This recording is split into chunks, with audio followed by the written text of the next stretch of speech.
Hey, Yip Yips, do you want a picture with the nerd? Yep.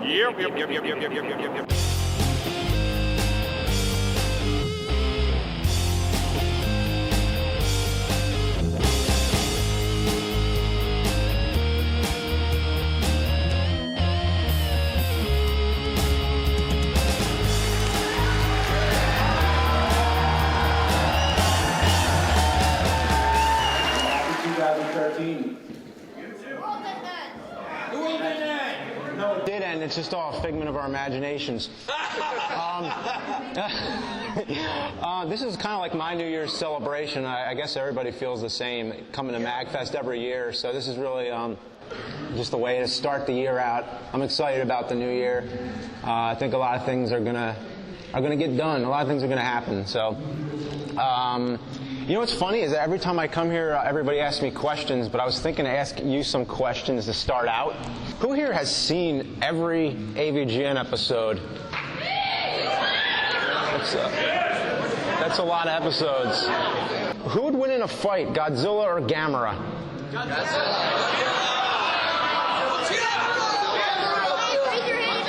Raise your hand for Godzilla. Raise your hand for Gamera. Mostly Godzilla, but it looks like it'll be a good match. I will say again, who would win in a fight, Godzilla or Pat Morita from The Karate Kid? Godzilla? Hands for Godzilla. Hands for Godzilla. Hands for Pat Morita. Mr. Miyagi. Wow, he did it! He did it! Okay. Mike and I were playing the new Super Mario Brothers game on Wii U. And we were wondering, what numbered sequel would you say that is in the Super Mario Brothers? 34. What did you say? 34. 69. 69? Are you... 42, I heard. Are you count? Okay, wait. What are we counting? Are we counting portable consoles or...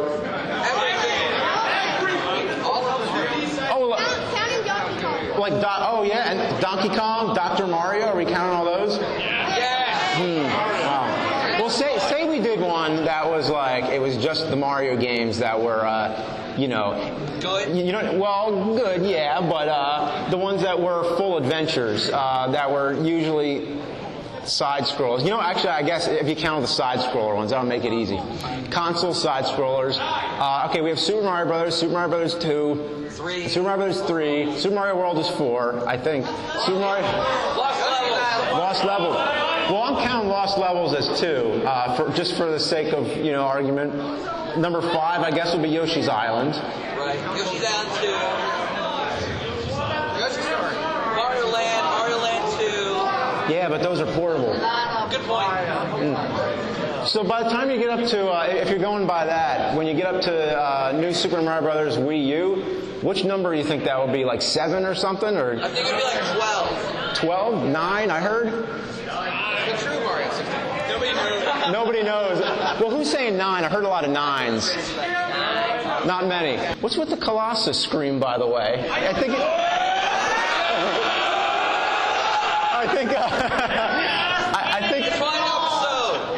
I'm hearing more of it this year than any other year. I think this is the most I've heard it. If someone does a Colossus scream and no one responds, did he scream at all?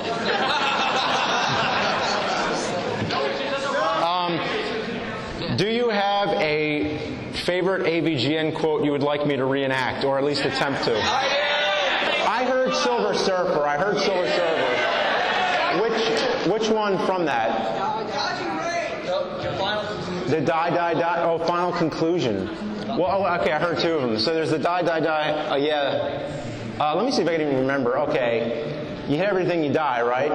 You hit the ceiling, you die. You hit the floor, you die. You hit the walls, you die. You touch the fucking pumpkin, you die. You die.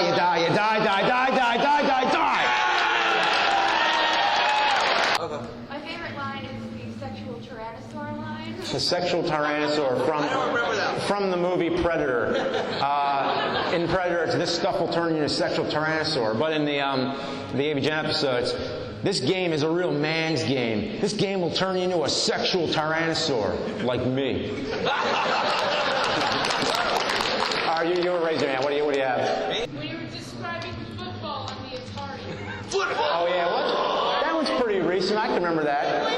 Everywhere you go, football. You go, football. Football, football, football, football, football. Football.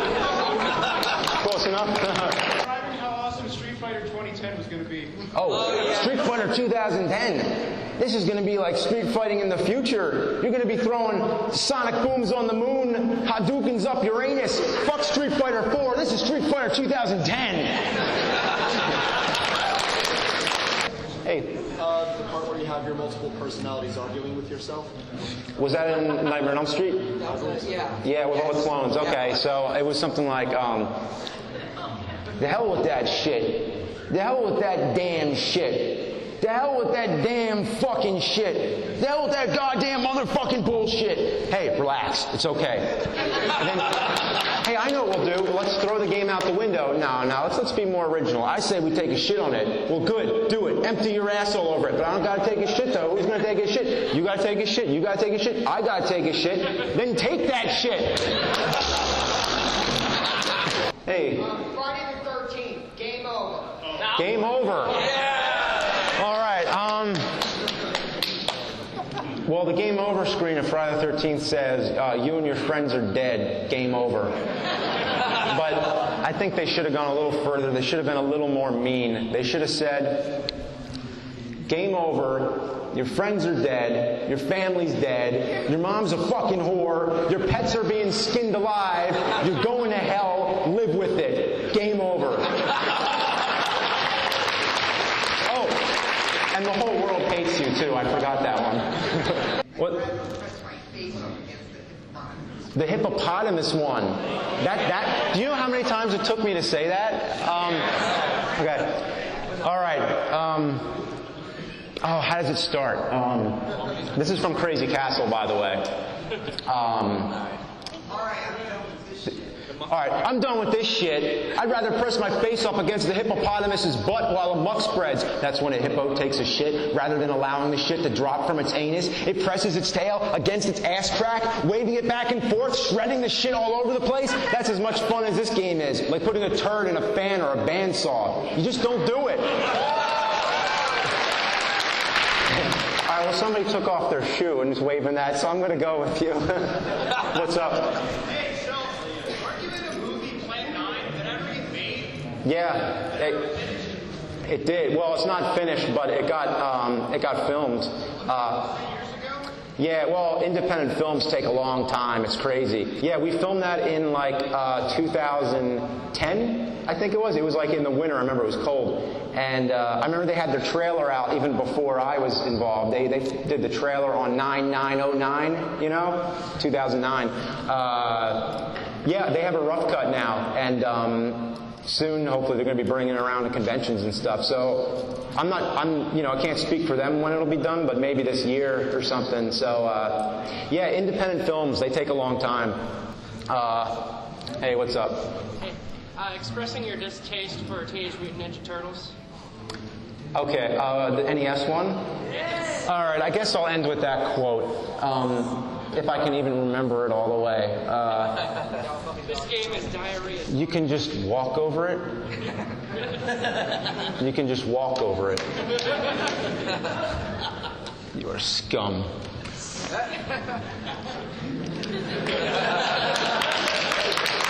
Cowabunga. Cow fucking piece of dog shit. This game is as appealing as a dirty, ooze-infested, dirty fucking sewer rat shit. I've had more fun playing with dog turds. Shredders my ass and splinters my balls. This game is diarrhea coming out of my dick. It sucking fucks, it fucking sucks, it fucking blows. It's a piece of shit, and I don't like it.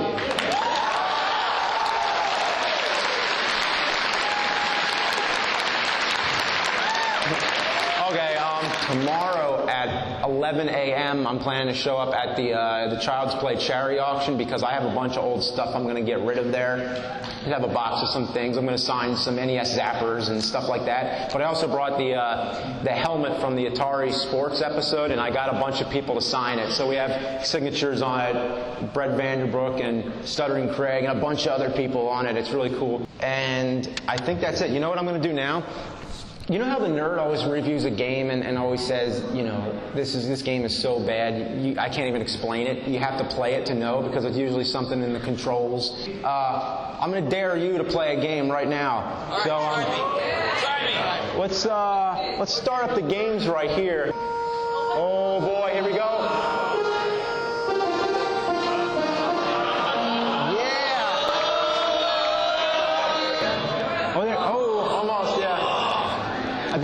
I think it's, some of those you gotta shoot, some of them you gotta duck. You know, it's also hard, you can't tell what's on the ground. Like you'll just see like a log or something and you don't know if it's part of the background.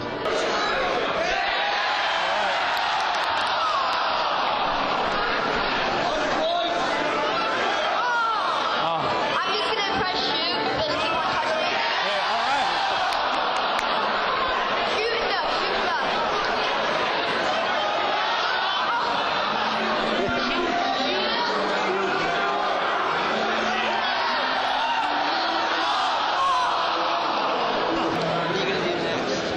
Let's do Silver Surfer. All right, that's a good spot to stop. Yeah, cool. Thanks a lot. Hey, good try on that game.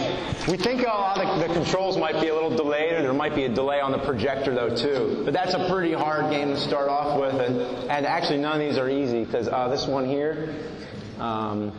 I think, is there a switch to switch it to NES? Yeah. We're doing NES now. This is Dragon's Lair, and it's brutal. Common sense would say to go through the door, but common sense doesn't apply to this game. This game just makes its own rules.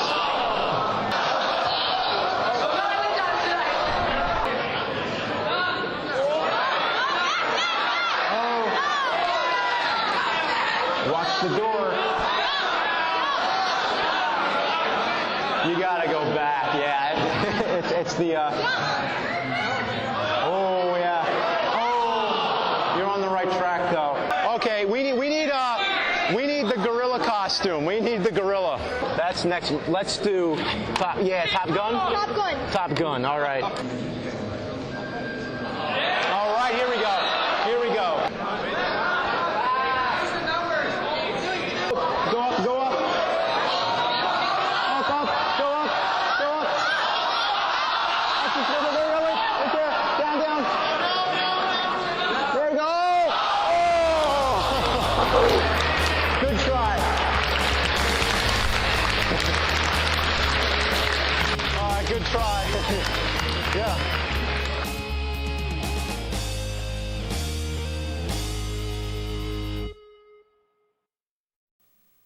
Look at these titles. Baseball, basketball, football. Just normal, plain-ass, everyday football. No NFL, no year, no fucking... Just plain-ass, normal, everyday football. Not this Madden shit. Just... Look at these titles. Baseball, basketball, football. Just...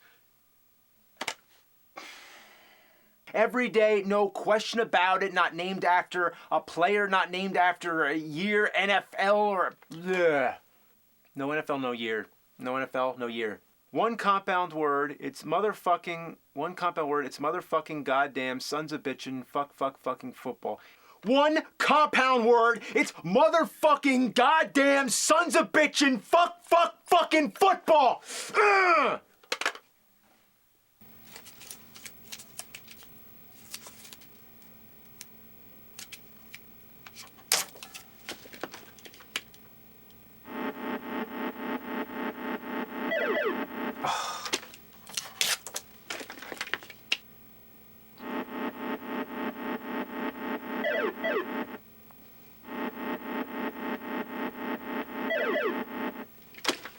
Can't even fucking get a strike for your goddamn life this time, man.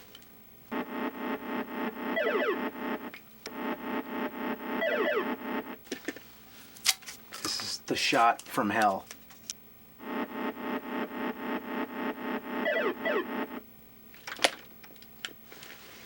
This does not work. This does not work.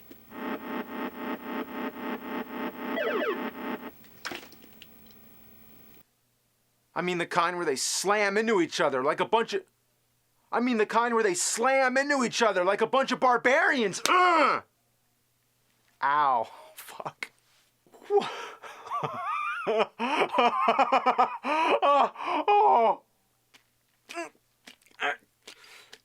Fuck!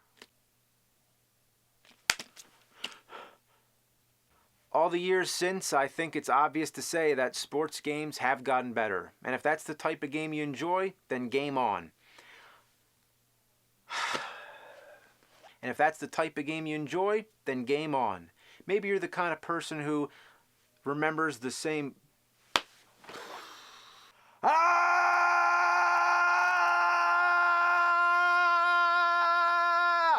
Touchdown! Ah! Ah! Ah! Ah! Ah!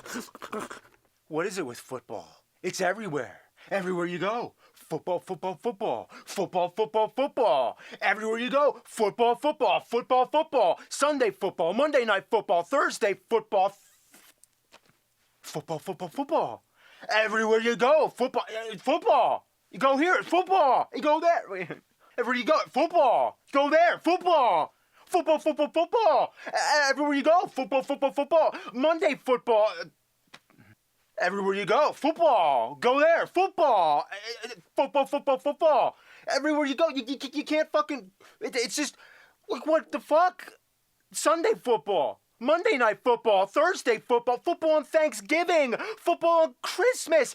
And out of all sports, it's the one everybody goes the most fucking apeshit over. Makes them act like fucking maniacs. The first movie, Alien, was like a slasher film set in outer space. The second movie, Aliens, brought the action genre into the mix and gave it a wider mass appeal. It affected... wider mass appeal. And made a huge impact on not only film... It's not a terrible movie, but it's not great either. But, you know, I'm not going to get all into it right now, Monster Madness. But let's talk about the game. Is this scary enough for... Is this good enough for Halloween? But, you know, I'm not going to get all into it right now, Monster Madness. But let's take a look at the game. You know, I'm not going to get all into it right now, Monster Madness. So let's take a look at the game. Is this good enough for Halloween? I mean, Halloween 3... Ah! Is this good enough for Halloween? I mean, Alien 3 is a horror movie, so is this scary enough? Fuck! Fuck, fuck, fuck, fuck, fuck! You're sucking! You are sucking today! Where's your head, man? Where's your head? That would have worked until you fucked up at the end. So let's take a look at the game. You slurred. Let's get this done before noon, man. Let's do it. Good, good, good, good. Let's move on. Come on, record button. Jesus Christ. Fucking work. Jesus fucking Christ. Okay, here we go.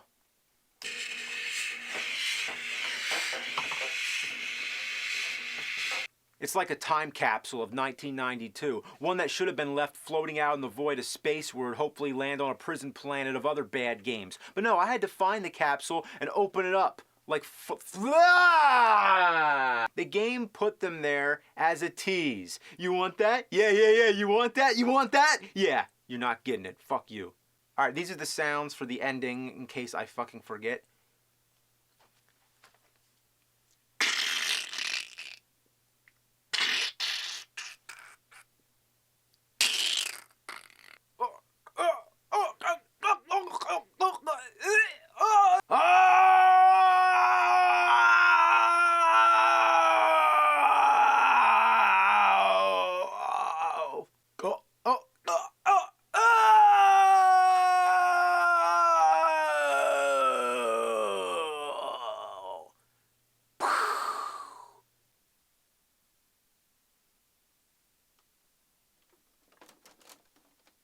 Poop all the time. Poop this, poop that. I gotta hear it every day from behind the couch. Yeah, yeah. Yeah, it's like you're walking on a giant chocolate chip cookie. Yeah, it looks like a dingle hopper. It's hanging off his... What? I believe you meant Dingleberry. Oh, yeah. I like Dinglehopper better now, because then people will be like, what the fuck is Dinglehopper? I didn't know there's a. You know what? I think that's hilarious, because it comes like completely out of like left field. I gotta fix that ceiling tile up there. Somebody kill me with this music.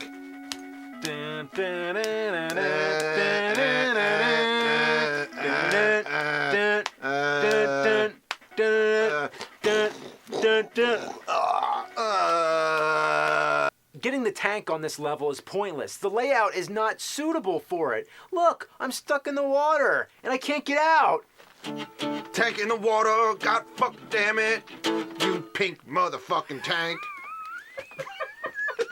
Alright, start getting Actually, some you know of what? the lines right there.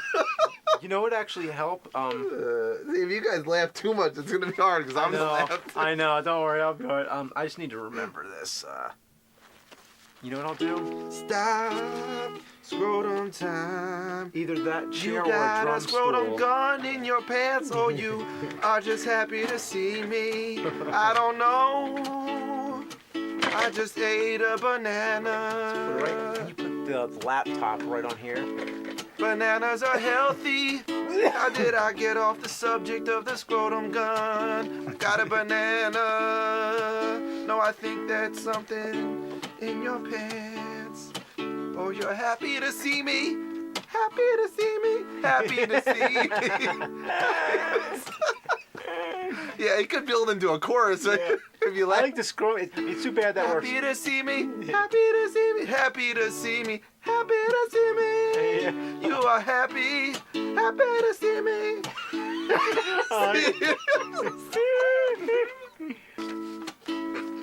Happy to see me. You know what? Oh, are we rolling? Oh. Go, we just say your lines. And Yeah. Kyle will go off over Okay. time. Alright, you guys ready? Go. Start over. There's no beginning or end. So he's I gonna know. be saying his lines and you kind Do of... something that lasts about a minute. Oh, we might be past the scrotum guns, but I never forget them. They just look too hairless to me. Where did the hair go?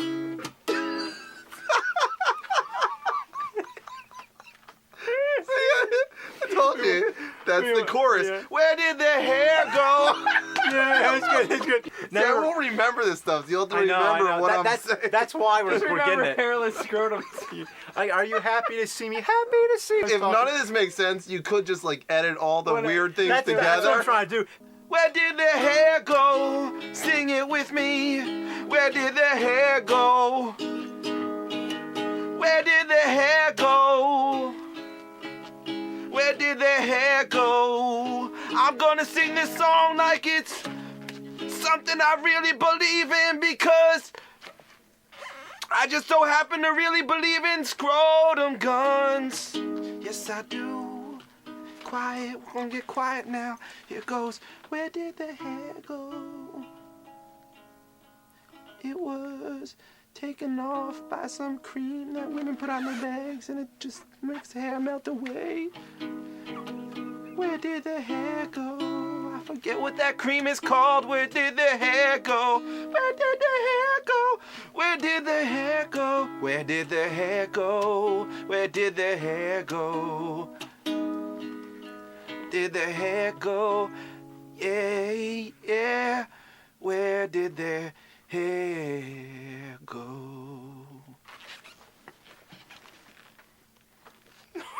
I get funky for the nerd. Okay. To be honest, they'd probably just want to see a video of us just laughing the whole time. There'll be outtakes. Yeah, we got that. It's a game of life. ABBA. It will bring you back today if you want it to. Want it to, want it to. ABBA. It's a game of life. ABBA. If you want it to bring you back ABBA, today. it's not working. It will bring you back today. Back today, day. Let's Look at get that. Funky. I'm dead. Let's get funky. I want to see James do this. ABBA. It's the game of life. Brings you back today, and if you die tomorrow, bring you back tomorrow too. A-B-B-A, A-B-B-A. It's a game of life. Where did the hair go? Where did the hair go? Rambo Commando. Where did the hair go? Hooba haba hooba haba diba daba dooba daba doo. Badu badu badu badu badu badu. Where did the hair go? Anyway, the last stage is hard as fuck. I hate these guys who swim underwater. You can't shoot them when they're submerged, and they're too fast to outrun. What are these, human beings or fucking torpedoes? Throw milk at them. Just try it. Might work. Throw milk at them? What does that mean? Okay, I'm being here's cut. I'm being random. Yeah.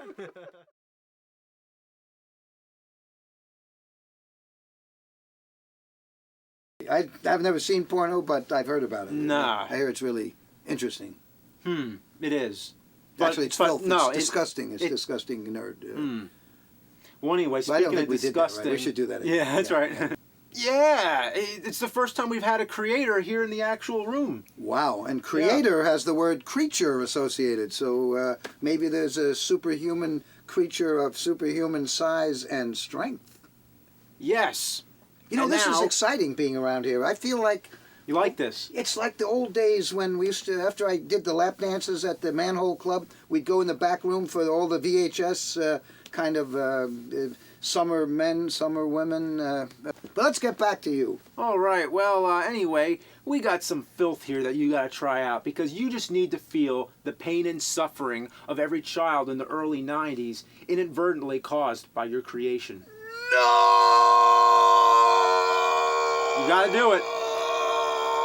I do this all the time. You got to do it. Get me out of slow motion. I can't Here, get it. regular speed. Oh, thank you, nerd. It's going to be all right. Oh. We're going to play the Toxic Crusaders games. Well, I kind of like pain. I'm a sadomasochist, of course. And a really good foot fetishist. I'll show you later. James, that is not a microscope. That is actually an authentic version of Taylor Swift. We came up with Taylor Swift way before she did. And that's the thing with Stromer. We are movies of the future. We anticipate all the magic. I see it. See it now? Actually, no, I don't see it. See how... Okay, one more. Remember Nerd. Oh, shit. Yeah, it's okay. Goddamn. Wow, this is so exciting. I love this. Okay, good. All right, cut. What you don't know, nerd, is they cut out the best part of these backgrounds. We had cum rags, we had used tampons, and those toilets themselves came directly from the set of Steven Spielberg's AI. We got a good deal. He doesn't like AI. I love AI. Look at those toilets. They're fantastic. Look, Doxy, look out. Ah! So you like cum rags and tampons? Well, I live in a refrigerator box. What do you expect? Okay. All right. Have some respect. That was good. We got that. Okay, cut. Now, getting back to the clouds, they were in pain. So they had sores. They were cloud sourcing. Interesting. Now why is there a cloud taking a piss on you too? That's a different cloud than the other ones? Please leave my personal life out of this, if you don't mind. And don't tell my wife. That's called the golden... No. No, we can't say that. No, you can say that. Oh, okay. Okay, if you were on acid, what would you see in these clouds? Oh, I'd see you naked, nerd. And I'd be loving it. But I don't take acid. I like raw chocolate chip cookie dough. Come on, that gets me where I want to go. Okay, all right. Okay. Okay, just keep going. You know what, actually, can you also tilt that camera just a little bit? This one? A little bit toward me, because I'm a little bit off. I think people are going to get that. Yeah. Maybe, yeah. Maybe. Okay, maybe we don't know them. Sounds like the Troma fans. Yeah. Say Frank Sinatra. Yeah, it's almost like you're too clever for these people. You know what I mean? I'm really enjoying the reacting part on my end. It's fun, so yeah. This is good though. Okay. Hey, watch out, no zone! Watch out! Watch out! Oh, no zone! No, please! Oh, Okay, cut. These aren't bats, nerd. These are cats with wings. When I was a teenager in Tijuana, I had some pussy with wings, and that's what this is all about, man. And in fact, this game is really hard. And speaking of hard, I think I'm getting a little. I fucked it up. I laughed. I'm sorry. I fucked this. Well, you could beat Super Mario Land in the time it takes to beat this game. It would also take you just as long to beat off to Justin Bieber. Okay. That was good. Yeah, that was People a good will one. love the Justin Bieber thing. You think so? Okay. They'll think, yeah. Doesn't make any sense, but Well, a lot of this doesn't make, like cats flying around. It would take me a long time to. You want something long, right? My penis is pretty damn long right now, and I'm not even flaccid. Not even flaccid. It doesn't make sense. That's great. That's okay. Look at all the Z's on the fence. That's exactly how I feel like when I play this game. Like going to sleep. I died when I touched water? Why would water kill Toxie? You gotta admit, that's pretty fucked up. No, that is not fucked up, young man. I'll have you know that Toxie is the granddaughter of the Wizard of Oz, Wicked Witch of the West. And you all know that she dissolved in water. Interesting fun fact. Okay then. Not so much fun if you're the Wicked Witch of the West. No, not at all. And neither is this. Yeah. If water kills him, then really he's like a contradiction of himself. You use the word dick, and I don't think that's very polite. But Do it one more time, okay? I That's lost good. it. I'll do it one more time. Just pick it okay. up from there. you know how we made Blobby for the movie? We took my ball sack, we made a cast of my ball sack, and we got Blobby. It did pull off my pubic hair, which was very painful. But you folks out there in Videoland can make your own damn Blobbies, and you can be just like George Lucas, sell them in Burger King. That's the next book. Make your own damn Blobby. And then like the front cover will just be like cast, like a big cast. Exactly. You're making fun of me. I don't like it. Whoosh, there goes the mop. Yeah, you had it for two. You almost. Oh, you all right? It's gonna be okay. It's gonna be okay. It's okay. Oh, whoosh, there goes the mop. Oh, jumping fucking Jesus on a pogo stick. This sucks. This fucks. This is shit. This is anus sucking fucking dick and diarrhea. Fuck. The funny part about that was, like in there you said like sucking fucks, and that's like one of the classic things that he's like known for saying. It was really very appropriate. You need to take the game out, and we're gonna put it on the floor. So it's actually gonna be a separate section. Okay. We're gonna film the shit later. Oh, good. Yeah, so we're not gonna do any of that now. So they made a mockery of your shit, man. What are you gonna do about it? What am I going to do about it? What am I going to do about it, nerd? I'm going to shit on it. What do you remember what you guys used on like Poltergeist or anything for this shit? Or It varies. There's different. It depends if it's going through tubes or probably more liquidy. with that big diarrhea scene. There was a cannon that threw it against the wall, so it would, so it was very liquidy. Yeah. Actually, that's funny. Like Baby Ruth candy bars, if you want a nice turd. Really? That's what I like. That's you can eat them too afterwards. Caddyshack. Yeah, exactly. That's where I learned it. I think that's where I got the idea. Oh, really? Cool. He's actually shit on me a few times in the videos. And we've always used, chocolate, like Hershey's chocolate and peanuts. Actually, I went up my nose one time. Ouch. Accidentally. That was not planned, but. And then I went into the bathroom and hacked up peanuts out my nose. That was fun. Well, see, you have all those great memories. You just have to be careful when you tell that story that they hear the word peanut and not penis. Oh. From now on, I'm going to tell the story a little different. I had the penis in my nose, right? You got to be very careful. This is a great con. The hotel is really nice. I got one little thing that's bullshit. It's more like, you know what's bullshit?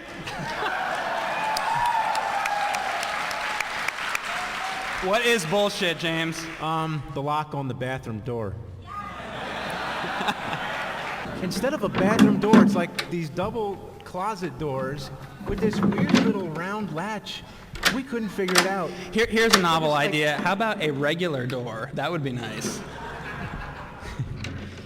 I was at a Comic-Con panel with William Shatner one time, and when William Shatner, he did the con scream at the panel, And I remember it just blew everybody's minds. He and did I it was with like, the audience. And then I was thinking, like, yeah, he did it with the audience. And I was like, that is really cool when somebody does, like, their character Because when you go to a live, convention, you want to see, like, what they're famous for. Like, if you see Shatner, you don't want him to talk about the horses. You want him to talk about Star Trek, so. Yeah, so let's do some AVGN quotes. And now you're playing with power. Now you're playing with fucking shit. You're better off fucking shit than fucking with this fucked up shit. Fuck this shit. You don't know shit about how fucking shitty this fucking shit is. It's so bad it sucks. It's so fucking suck it fucks. And I can't take it anymore.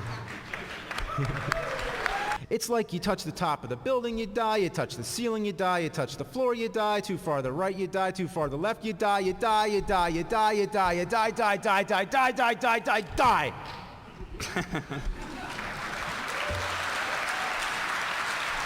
All right. Hey. It's actually for Mike Matei whenever he's in the Texas Chainsaw Massacre where he's burning the hook. Yeah, Chop Top. When I was Chop Top, yeah. Yeah, do that one. Oh God, what I say? You want to be in the skin? It's like, hey, did you ever eat shit? Yeah. Did you ever eat shit? Hey man, I'm your biggest fan. I don't know. It's time to start dropping some F-bombs. It's time to start dropping some F-bombs. Fuck! Fuck! Fuck! Fuck! Attack of the Mutant Penguins. You know, I gotta admit, the name alone got my attention. I mean, what the hell's going on? From what I understand, there's a bunch of penguins walking around. They buy tickets and then they go into a transformation booth where they become evil mutant penguins. And from there, they go on the doom scale. They jump in the mouth and then they appear on the scale, okay? So you gotta stop the penguins by using a weapon. For example, a baseball bat. How do you get the bat? You gotta collect letters that spell the word bat. And where do you find the letters? Inside treasure chests. But how do you open the treasure chests? A key, right? No, gremlins. Yeah, you gotta collect what they call gremlins, and supposedly you drop the gremlins inside the treasure chests and then it opens. But no, it doesn't just open right away. It takes like 10 seconds, and the more gremlins you use, the faster it opens, okay? But it doesn't open, it like explodes. And then when you get the bat, you gotta kill all the penguins, but they don't die if you hit them. Instead, there's a bunch of power orbs that scatter all over. You gotta get the power orbs and power up your bat so you can kill all the penguins. But you can only kill the penguins wearing hats, because the ones that don't wear hats fight the ones that do wear hats. If the mutant penguins go on the doom scale and they outweigh the regular penguins, the doom scale starts screaming and going ape shit, and that's when the game ends. This is the weirdest game I ever played. I mean, it's not bad if you're drunk or high or something, but how did they come up with this shit? I got it. I can come up with a game like this. Like, how about you're a shark and you gotta shake palm trees until trains fall down, and you put the trains in an apple, and then turkeys come and eat the apples, and the turkeys go up waterfalls, and to get them down you have to collect monkey butts, so you drop the monkey butts on power lines, and then...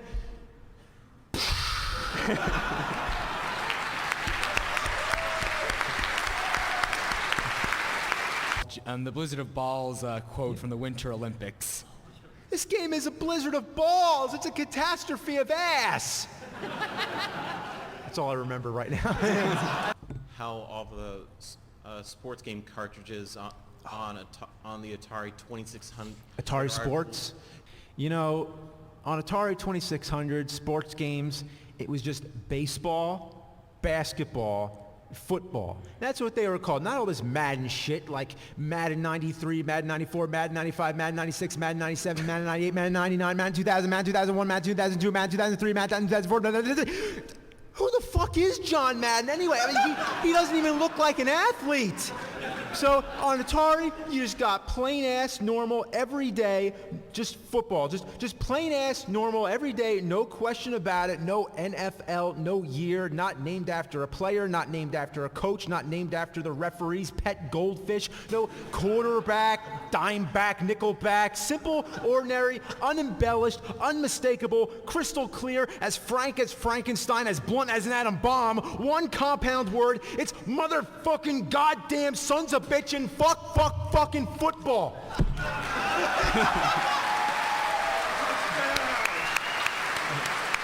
Hey, could you do the Godzilla one?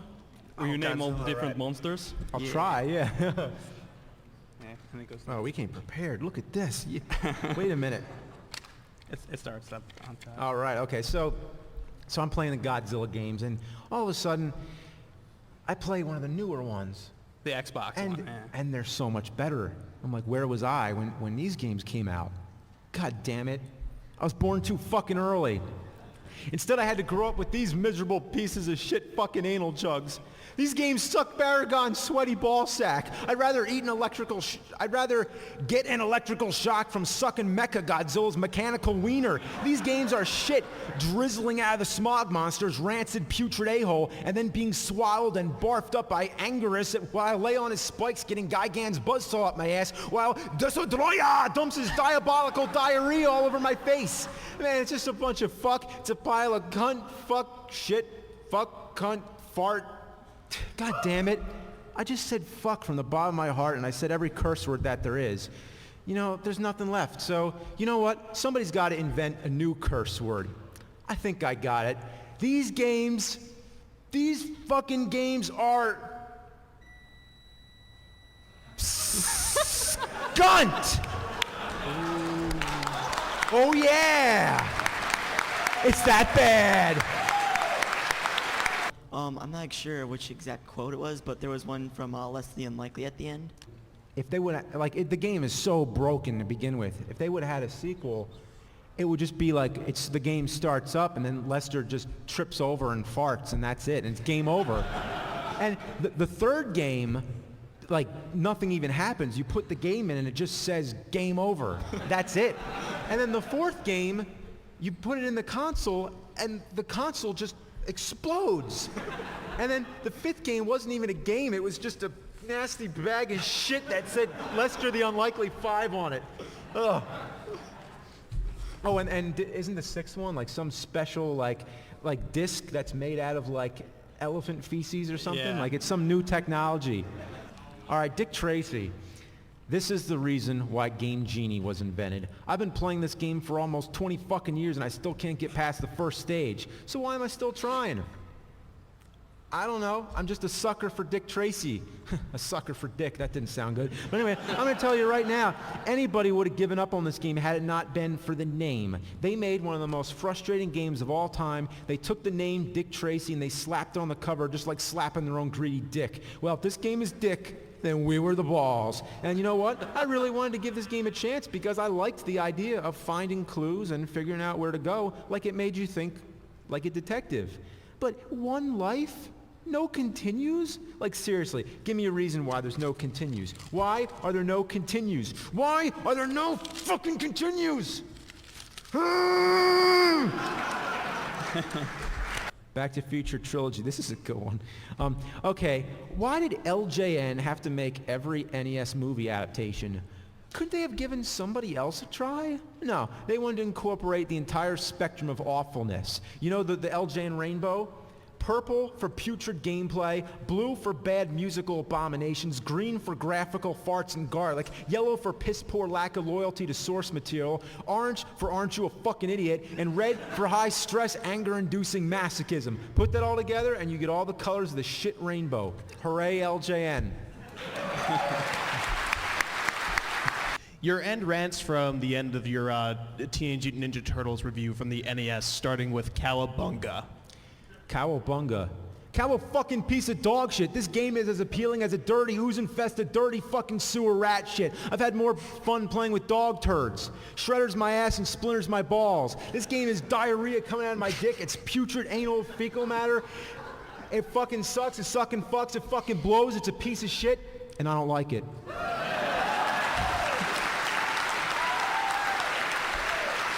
The guy that helped you with your Atari Jaguar and also built the Nintoaster? Richard Deleuze. Richard yeah. Deleuze. I wanted to actually make a Game Gear review, but you know how like the Game Gear, if you look at it, it like has glare on it. So I was like, how can I? And there's no plug like it into the Sega TV? Genesis, as far as I know. There's no Sega Genesis like compatibility where they have an adapter or anything like that. Yes. Not even like a third party thing. I couldn't find anything. So he built it for me, so I could actually plug it into the television. He is like a mad scientist. If you could just put it's crazy. RCA cables make the world go round. If you could just get RCA cables on everything, then you're good. Yeah. Just contact me. I'll give you his email. And Mike, can you do Bugs Bunny? What's up, cock? Bugs Bunny's birthday blowout. How about Bugs Bunny's birthday beating? Hey, you guys mind saying monkey cheese for me? What is it? Monkey cheese. Monkey cheese!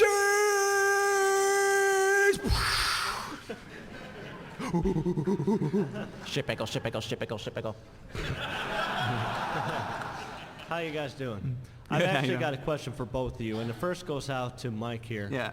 How long, and we talked about this before, but everyone here needs to know, how long did it take you when you got to the Mario paint to paint each one of those spectacular pictures that just came to life in front of us in just a matter of minutes? That must have taken you some time. Yeah, each well, one. some of them was the coloring book, right? Like where they have pre-done images Star on there. Fox Oh, but and just all the kinds stuff of he did was Well, crazy. He did just Yeah, spectacular. in the James and Mike Play Mario Paint video, at the end of it, there's a bunch of speed drawings, and I did a bunch of drawings in that. Yeah, people want to know how long, because in the video it's all sped up to like 2 seconds. Right, you did it but in each 2 one, minutes, but it had yeah, to take each one a I did lot. one a day for about 2 weeks, and I would do it for like about 40 minutes to an hour. And by the end of doing that, my hand hurt so bad that I had to take a break to the next day, because you're using like a Nintendo mouse on like a plastic crappy gray mouse pad, and it hurts your hand, and that's all I remember from it, being like, ow, you know. Right, the Super Nintendo mouse was so shitty. Yeah, pretty much. And to continue on to that, James, how long on average, I know some take you longer than others, but how much time do you spend on one of these videos that you present to us On a from nerd- start to finish? Yeah, on a nerd episode, it's like an average of 40 hours. So that's like a work week, basically. Yeah. But there sometimes shorter episodes. I've had ones that were as short as 20 hours, and I've had ones that were up to like 60, and then a few rare exceptions that got really long. Like Mario 3, I remember, was like 75 hours or something. And like I clock it because I'm just used to doing that for like work and everything. But like, the longest one, there are two that were longest. Rob was the longest by 15 minutes over, but the other one was Crazy Castle. Both of those videos were over 125 hours for that one video. Yeah. But that's because there was so much, like I had to put all the sound effects in, had to do all the visual. Outside of AVGen, how about like Board James? Board or James, Monster Madness. Board James generally go a little bit faster than AVGN, but you know. Dream Phone took a while. Dream Phone took a long time. Dream Phone was good. And just to follow up, how about the bullshit? What's the worst of the bullshit? I love the penny, but what was the one that took you the most time? You know what's bullshit. Oh, to take the most time to make the video? Yeah. I think maybe, off the top of my head, I think that the one about DVDs was long because there's lots of like clips from the DVDs, so it meant a lot of like getting a lot of clips and like. With DVDs, it just doesn't end. I always like think of something later that's like, that's also bullshit, but all right, I'm not going back to DVDs again. With that, my question to you is, I know you've bought a lot of stuff over the years, and like in 2010, you were talking about Cheetah Men 2 and how you got it on eBay and it was way too fucking much. Yeah. What is the thing that you've purchased where you most regret purchasing that?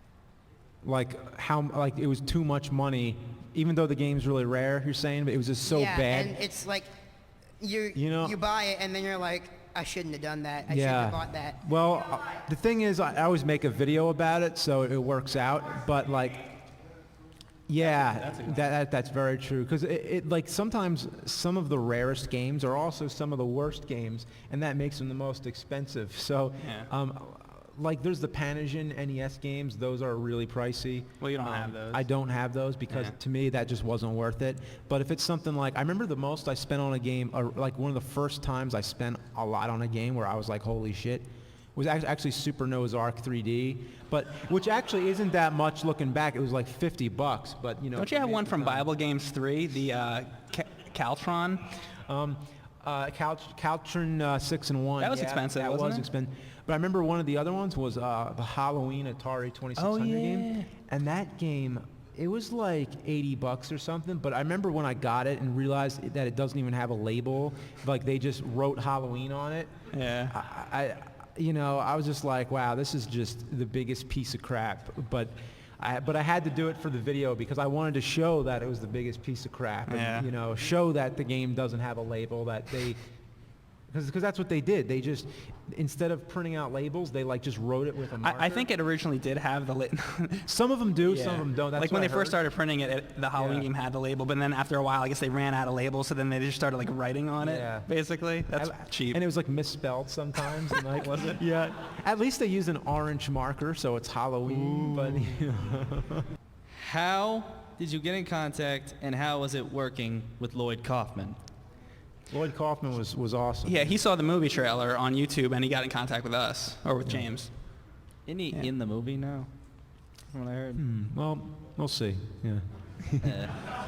I don't know. Yeah, how was it like just working with this guy? Like, oh, surreal. Yeah. It was awesome. He's a really nice guy. He's really talented. Yeah, because we went out there to interview him, and then at the same time was like, oh wait, there's a Toxic Crusader NES game. Hey, let's get Lloyd Kaufman over and put him in a video, you know. And then he said yes. So it was just a great, opportunity to get somebody who had something to actually do with the game, or creating the character to come over and be in the video. It was a really cool experience. Yeah. Look at this line cutter here. What you got? So my question is, what you gonna do, brother? What you gonna do when the wolf pack of Retroair TV and the 8-bit guns runs wild on you? You're going down! Yeah! Hit on music! How in the world were you approached to do a cameo for the music video Piece of Meat? Oh, yeah. Well, actually, they asked me to do the special effects first because I do a lot of like splattery blood effects. We did this effect where somebody was going to get their face torn off and there's going to be all this blood shooting out. I was like, okay, cool, I'll do that. But then they asked like, oh, hey, would you be all right to be the guy being killed too? And I'm like, all right, I'll get killed. Okay. hey, your rant at the end of the Sword Quest video you did. Where are those treasures? Yeah, but with King Jack dying last year, have you heard any rumors on whether the rumors that he had the sword were true or? I've heard nothing at all about any of the treasures, so that's still one of the biggest mysteries. I mean, everybody talks about the Atari landfill, but I mean, the Sword Quest, that's really one of the deeper mysteries of Atari, so. Because there actually are treasures out there. Somebody's got them, so. What's your favorite LJN game? You know what? Favorite LJN game? I mean, I remember I used to like the Super NES Royal Rumble game. That was always fun. If you and Mike were to enter an ice skating contest in leotards, who two people would you go against? I don't get it. I don't know. You're a big Godzilla fan. Yeah. And with the next, big budget Godzilla film coming out next year, what monsters or characters would you like to see featured, or what monsters would you like to see Godzilla? I would like to see Jet Jaguar, personally. What next-gen game and indie game, respectively, are you most looking forward to? They just announced a new Killer Instinct game, which then, yeah. There's a few games this year I'm looking forward to. The ones I'm looking forward to and I'm going to play is Grand Theft Auto 5. Yes. Batman Arkham Origins. And I don't know if it's this year, but I'll probably end up playing Zelda Link to the Past 2. I said... Is it this year? Okay, that's cool. I was even just talking to Mike the other day where I was saying, like, I need to just take some days off. I'm just going to, like... Once Grand Theft Auto comes coming out. over. I'm playing Grand Theft Auto 5. You've been making movies since you were like a little child, and you made over 300 of these home movies that you've made, and now you're writing. Now it's over 400, but I lost count actually. Now you're writing, starring, and directing your own movie. So how does it feel to just start from scratch and then work your way up? Great. I mean, it's like the movie is. The movie is sort of like everything's in it that I always wanted to do in a movie when I was young, so I just tried to put much of that. It's almost like a love letter to my younger self, like a movie I always wanted to make, and I just happened to star in it too. So. Have you ever considered reviewing the bad Sonic the Hedgehog games? Oh yeah, that's one of the biggest requests because we're always hearing, but we've never played any real bad ones. I've only played. What do you guys think is the worst Sonic game? Period. Probably Sonic Origins. That one, huh? In the years that I've been following the adventures of James Rolfe as the Angry Video Game Nerd, there's something I've always heard from people who have met you in person. It's like, oh, James, so cool, he's so awesome, and he's completely different from the Angry Video Game Nerd in like every single way. And my question is, was that intentional? Did you take everything that you weren't as a person and just apply it to a character and just kind of create two different personas? Maybe if you look at psychologically, maybe that is like some kind of subconscious thing. But I mean, no, it was just a character. I think what makes characters good is to like stick as close as you can, like kind of try to. Like I put a lot of personal stories into it, like, oh, I remember renting this game from the video store when I was a kid. Like, all that's true, so it's kind of, you stick as close to as possible. But yeah, like the nerd is like, he's a nutcase. He's just screaming and it's of course, it's totally different, yeah. Cool, who wants some AVGN quotes?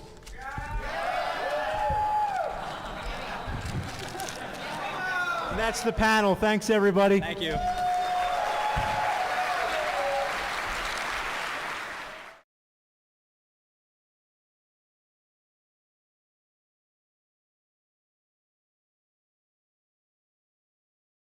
Simon's Quest, you heard this sincerity in my voice, but now see this sincerity in my eyes.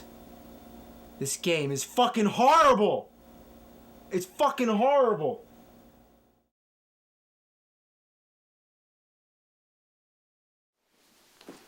This is it. This is where the Angry Video Game Nerd was created, in just about this spot. There's a bed here. It's very different. It's crazy. This was almost 10 years ago at the time I'm recording this. I filmed this spot in May of 2004, right after I graduated college. You'd think that when I graduated college I would have been in a really good mood, but actually I was in kind of a dark and depressing place at the time. So filming all these things in my room, it was just, something I always did to get my mind off of things. And what do you know? I mean, it turned out to be a whole series. Well, at the time, it was just another project I did. It was just another thing to go on the shelf with everything else. But this is it. This is the first time the nerd character was ever on screen. I had no idea. I had no idea what I was doing here and how far this character would eventually go. This is crazy, actually. This is my last time being in this room, possibly.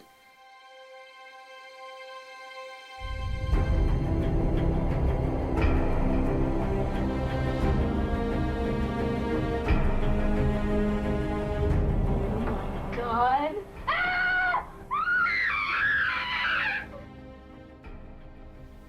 Oh, is my head in frame? Oh, I can see it on the LCD screen. But back then, there was no LCD screen, so I was always guessing if I was framed right.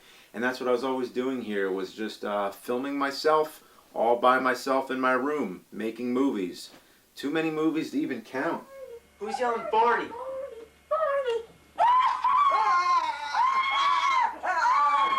And right here was the old video collection. This is where I had all my VHS tapes of all the old Universal monster movies and all my horror collection and everything. So I guess you could say this right here was the original Cinemassacre video room and the research department for all future horror reviews and Monster Madness.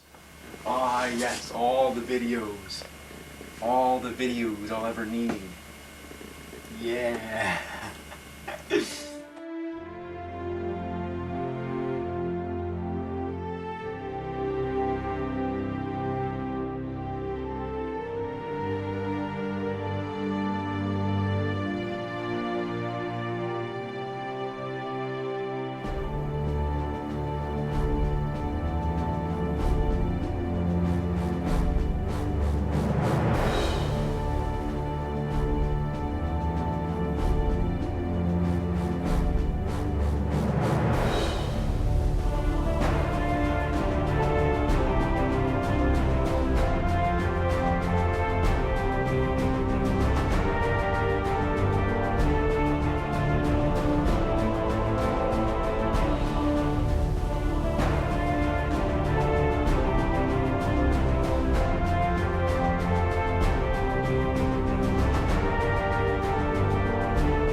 Super Nintendo versus Sega Genesis. There's no better pair of things that the word versus has ever come between. It's truly a nostalgic battle. We were talking about it 20 years ago, and we're still talking about it today. So ever since I started doing the Nerd series, I always felt like it would make a great subject for a video, but I've always held back because I felt the whole thing is so much bigger than I am. How could I do it justice? To really do a proper analysis of both systems would take months and months of concentrating on just that. So the only thing I can give is an opinion. So I figured I might as well take the approach of just taking you back to the past, because that's what I do best. And there's no better way to go back to the past than to hear it from my past self at age 11. That's right, I already made a video about this topic. I might as well just sit back. Nintendo versus Genesis. In the commercials, they say that Genesis is better than Nintendo. Where am I? Like you see, this is Nintendo 8-bit. I can't see a damn thing. I'll turn that off if you don't mind. Thank you. Alright, now, so Genesis always brags about how good it is. As you can tell, I'm talking about the Genesis commercials. I'm sure everybody's seen them by now, but if you haven't, here's a refresher. Genesis does 16-bit arcade graphics. You can't do this on Nintendo. Genesis does what Nintendo don't. By 16-bit Genesis. Nintendo don't? You can't do this on Nintendo, they said. Genesis does what Nintendo doesn't. See, even as a kid, I couldn't bring myself to say Nintendo don't. But in hindsight, it was a great commercial. Just the fact that we're talking about it now means it really left an impression. It worked. I'm sure that commercial alone sold many Genesis Mega Drives. But back then, that commercial was the bane of my existence. How dare you talk about Nintendo like that? They took a cheap shot. I took it personal, as if one of my best friends just got bullied. So there I am, pissed off, making a video about it.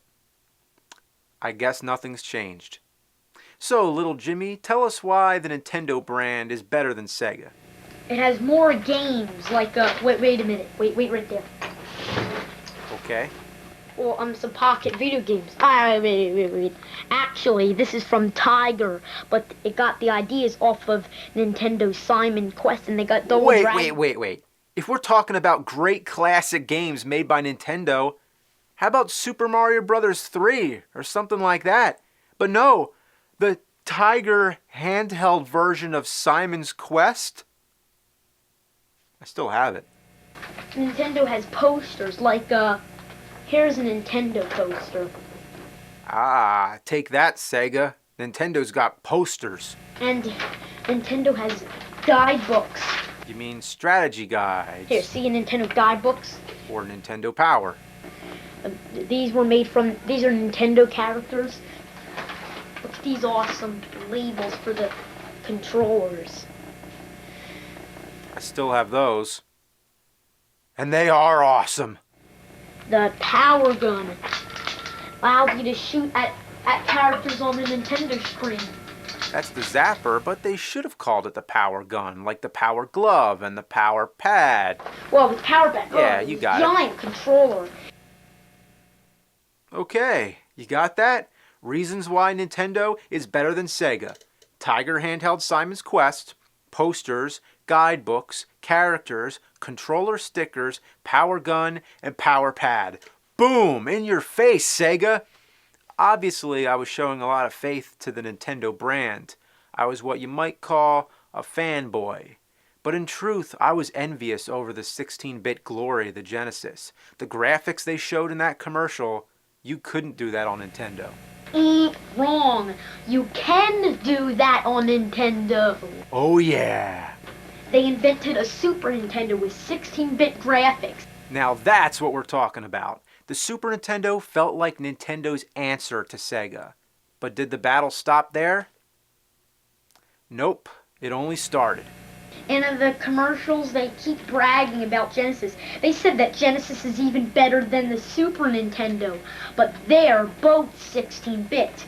Sega had a point before, but now it's like a bully who's gonna pick on an even bigger kid. The Sega Genesis has blast processing. Super Nintendo doesn't. So what's blast processing do? It was ingenious. Blast processing. Every kid who saw that commercial remembered that term. Sega fanboys now had some new ammunition to use. So Sega's marketing team was like feeding all these arguments in the school cafeteria with like all these new words to use. I remember being on the school bus trying to tell one of my friends Super Nintendo's better, and he kept saying blast processing. It worked. The term caught on like wildfire. It worked so well that even to this day, we're still talking about it. The internet is a new playground to continue all these old arguments. It picked up just like before with everyone debating whether or not blast processing is real or not. I've seen it on message boards. It's real, it's not real, it's real, it's not real. What's the story? Well, I looked into it. According to the technical specs, the Genesis is faster. I can't find many great side-by-side comparisons to really demonstrate it. The Sonic the Hedgehog games seem to be the classic example. The term blast processing was made up for the commercial, because that sounds way cooler than just pointing out the facts. Imagine if the commercial said, the Sega Genesis has a 7.6 megahertz processor. The Super Nintendo, only 3.6. That's not as catchy. Commercials aren't about stating the facts. They're about just what are people going to remember. Say blast processing and every kid is going to start using it even if they don't know what it means. Like I used to say bits all the time and I never knew what that meant. And it's hilarious that if you look at the rest of the specs, the Super Nintendo outshines the Genesis in almost every other detail, but they found that one thing to exploit, and that's the nature of marketing. One time I had a playful argument about chocolate milk. And this is two grown adults, I might add. I was working at a convenience store, and every day I'd drink this milk mixed with a chocolate mix, and my friend would always drink the regular chocolate milk out of the bottle. I told him mine was better, so we compared nutrition facts, and turns out mine had less sugar, more vitamins, and was better in just about every way, but his had a little more vitamin D in it. So every day then he would come into work, sipping his chocolate milk and go, "Love that vitamin D." Yeah, we got bored at work a lot. Also, notice the game they chose to make fun of was Super Mario Kart. And what if you don't have blast processing?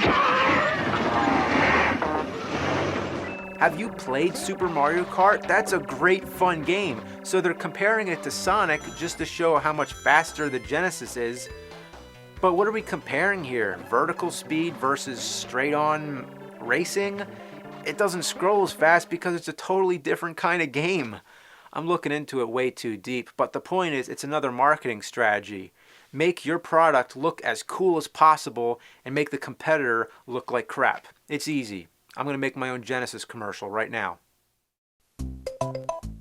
Hey kid, you still playing that Super Nintendo? Look at what Sega Genesis has got.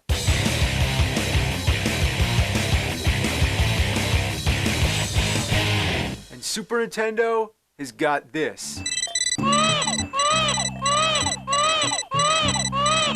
So what's the choice? That was fun. You see, you can make anything look as good or as crappy as you want. And I think as a kid, I saw that in the commercials, and I felt that these commercials were brainwashing other kids, and that's what pissed me off. I felt like it was just manipulating other kids to think whatever they wanted them to think. The whole blast processing thing was almost like an act of desperation from Sega, just trying to get through the point that the Genesis was better and using any tactics they could. Almost like me as a kid trying to defend the NES because of stickers on the controllers. So I was just trying to speak up how I felt and didn't really know how to. Remember, when you play Nintendo, you're playing with power. When you play Game Boy, you're playing with portable power. When you play Super NES, you're playing with Ultra Power, and Genesis, no power. Well, there you go. Now you got yourself a slogan. Needs a little work, but you're thinking, or I'm still thinking. Yeah, I've come a long way in being able to articulate myself, and I've never thought about it till now, but I think those Sega commercials played a part in teaching me how to edit, how to make videos, because when I'm doing a nerd video, for example, and I'm trying to tell you how bad the game is, I'm going to be selecting all the parts that are bad to show you, and if it's awesome, I'm going to show you all the parts that are good. So unless you see the original product for yourself, you can't really take an objective view, because that's the way the media is. It's always through someone's opinion. So who am I to make a judgment of Super Nintendo versus Sega Genesis? Have I really played enough of both console to really make a fair assessment? But hey, it's an opinion, and I gotta give you what you want. You click on a video that says Super Nintendo versus Sega Genesis, you're expecting a throwdown. So let the throwdown begin.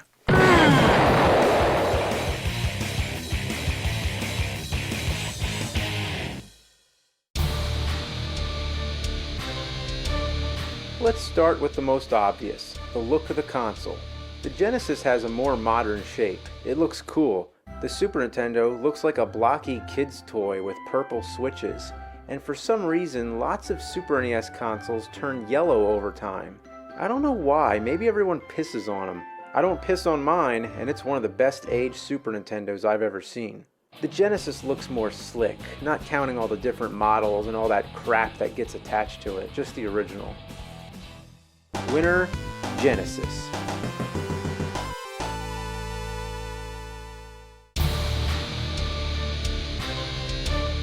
The Genesis controller is straightforward and simple, 4 buttons if you count start. Super Nintendo, 8 buttons if you count start and select. That makes it way easier to play fighting games like Mortal Kombat. On Genesis, there's not enough buttons. You have to use start to block, and both high punch and low punch are on the A button. With games like Street Fighter that require 6 buttons, you have to hit start to select between punches and kicks, or get another controller. But we're comparing the basic controllers that came with the console.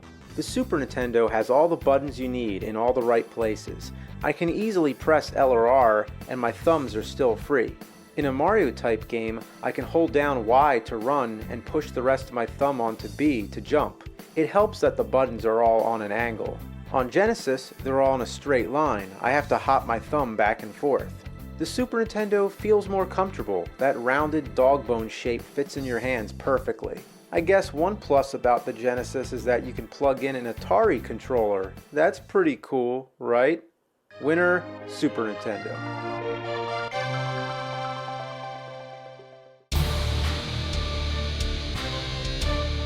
This may seem like a minor thing, but isn't it nice to have something to put your game in? The Super Nintendo games had the standard cardboard boxes, but the Genesis boxes weren't boxes at all. They were plastic cases that snap open. That's a good idea. In retrospect, it's great for collecting too. It's much easier to find a Genesis game complete in the box. With the Super Nintendo, the boxes just got in the way, so most people threw them out. The Genesis cases were progressive, and it's now what every game console uses. Winner, Genesis.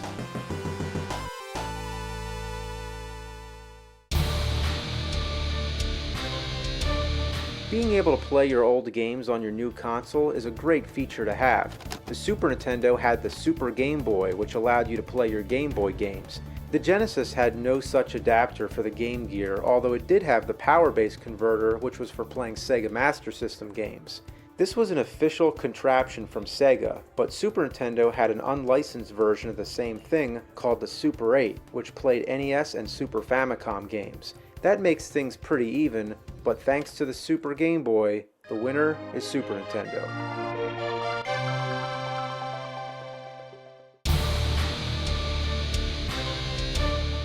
Graphics is a hard one. I've already mentioned the Super Nintendo is technically superior with a greater color palette and all that, and it makes sense to me that a newer console would be more advanced. But look at them. They both look pretty good to me. It really depends on which games you're comparing. Alright Jimmy, so help us out with the graphics. The Super Nintendo just came out, so what do you think? It's perfect. Look at these graphics. And rotation, like in here, and like in F-Zero, you curve around the racing turns and you could just, it feels like you're really moving. And it has smooth animation, like suppose someone waving their hand in imagination. It moves it just a notch, takes 16 notches to move the hand down and another 16 notches to move it up. So that means it's smooth animation. Scaling. I'm talking about scaling? Like, for instance, a car racing away, it shrinks. The Super Nintendo has great things that just shrinks as it falls, and it has great resolution. Resolution is a very impressive 512 times 448. That's twice the resolution of other 16-bit video games. Color layering, big characters, and multi-color scrolling backgrounds. Whoa. I think my younger self just went way over my head. So how does it all stack up today? Well, I think both systems are very comparable, but the Super Nintendo impresses me still just a little bit more. I say the 16-bit Super Nintendo is a bit better than Genesis. Ha! Get it? A bit better? One thing that helped push it over the line was the FX chip used in games like Doom and Star Fox, which helped to render three-dimensional shapes. This was a new achievement later in the Super Nintendo's lifespan, which made it exciting that our 16-bit console could improve itself. The Genesis, on the other hand, was on life support, using hardware add-ons like the Sega CD and the 32X, just to accomplish the same thing the Super Nintendo already could. Hey! You still don't have a Sega CD? What are you waiting for, Nintendo to make one? There is no Nintendo CD. I never understood the purpose. You have to own a Genesis to play a Sega CD or a 32X. Winner, Super Nintendo.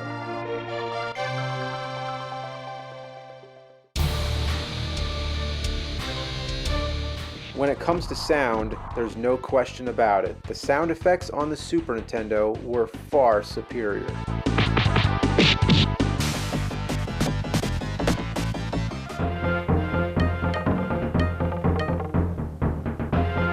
Johnny Cage.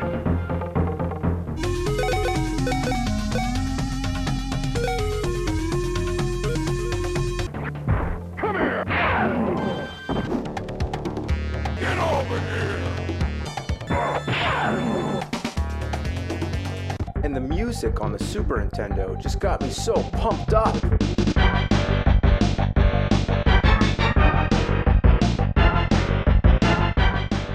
It is fair to say that they're both two different things, that each console both had their own distinct style.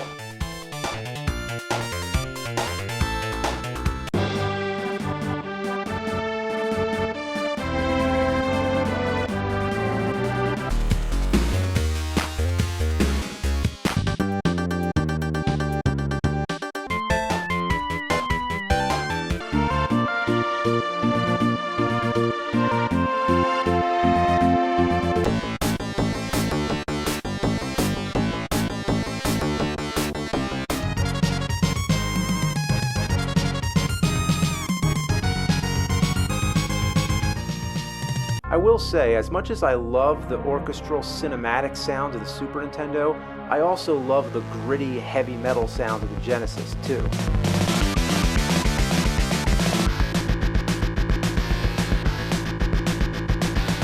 Games like Earthworm Jim sounded better on the Genesis.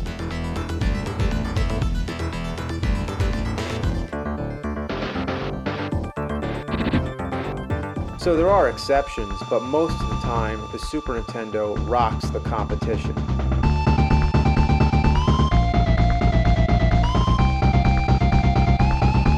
It's the first console I ever heard where it crossed the line of video game music and just started to sound like real music.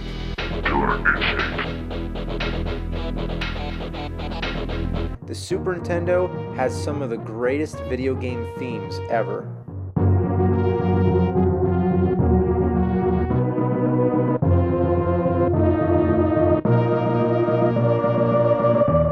Winner, Super Nintendo.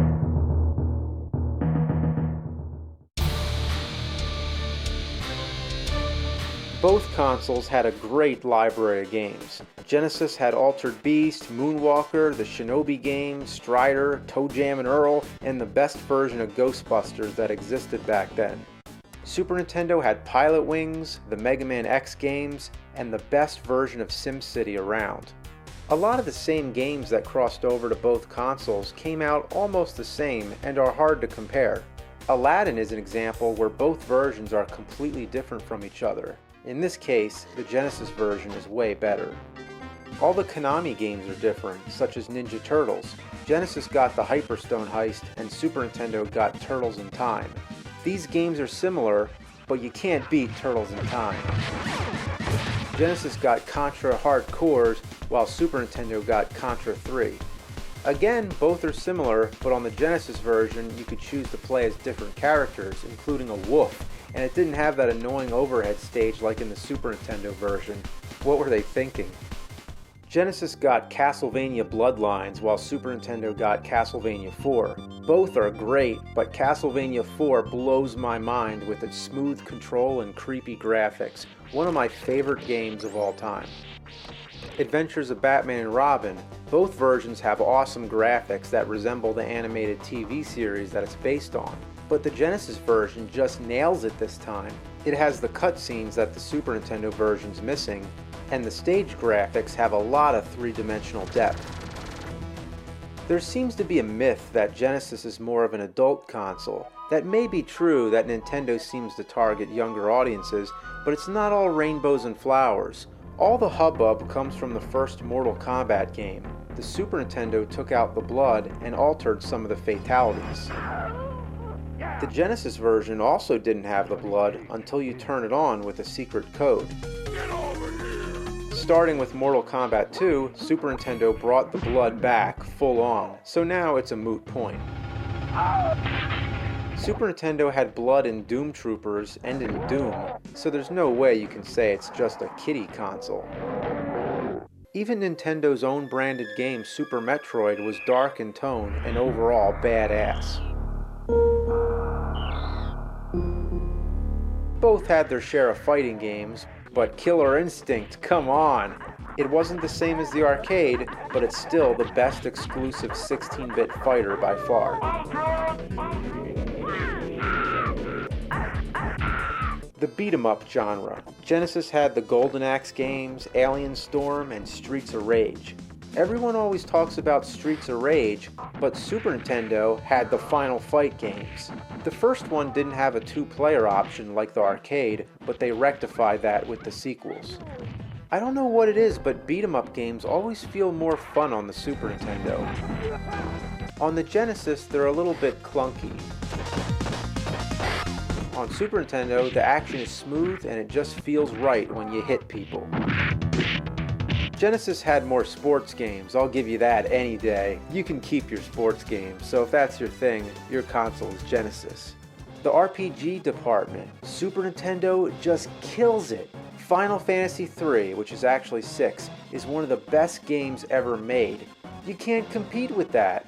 And that's not to say Genesis didn't have its share of RPGs.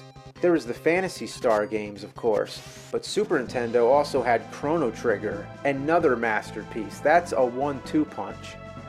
And also there's Super Mario RPG. It may seem gimmicky to make an RPG just to include Nintendo characters, but it's a really fun game and much better than what most people may expect. Both consoles had their share of bad games.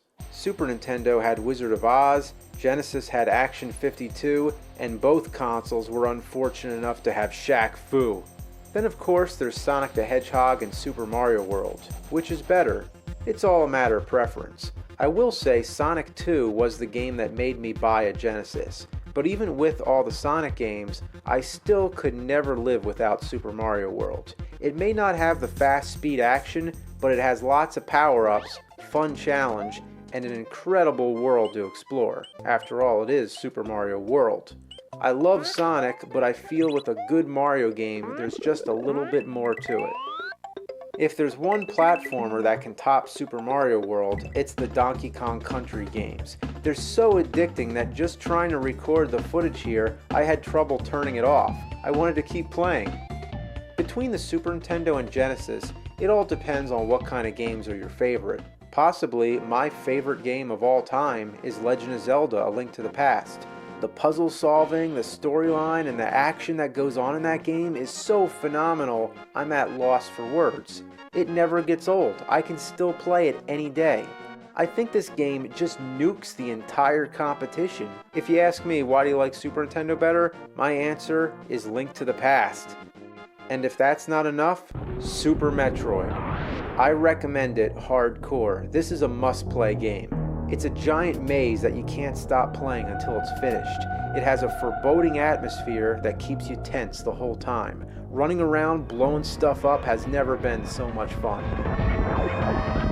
Take your pick, but the winner for me is Super Nintendo. There you have it. Nintendo wins. It will take centuries to invent something that'll top that. Give it a few years, Jimmy. So I just wanted to bring you back to a simpler time when there wasn't a care in the world other than defending your favorite console. There's always problems going on in the world and political issues and whatnot, but back then, all we cared about was what's better, Sega Genesis or Super Nintendo. And one thing I do know, the world wouldn't be complete without both of them. Long live the 16 bits.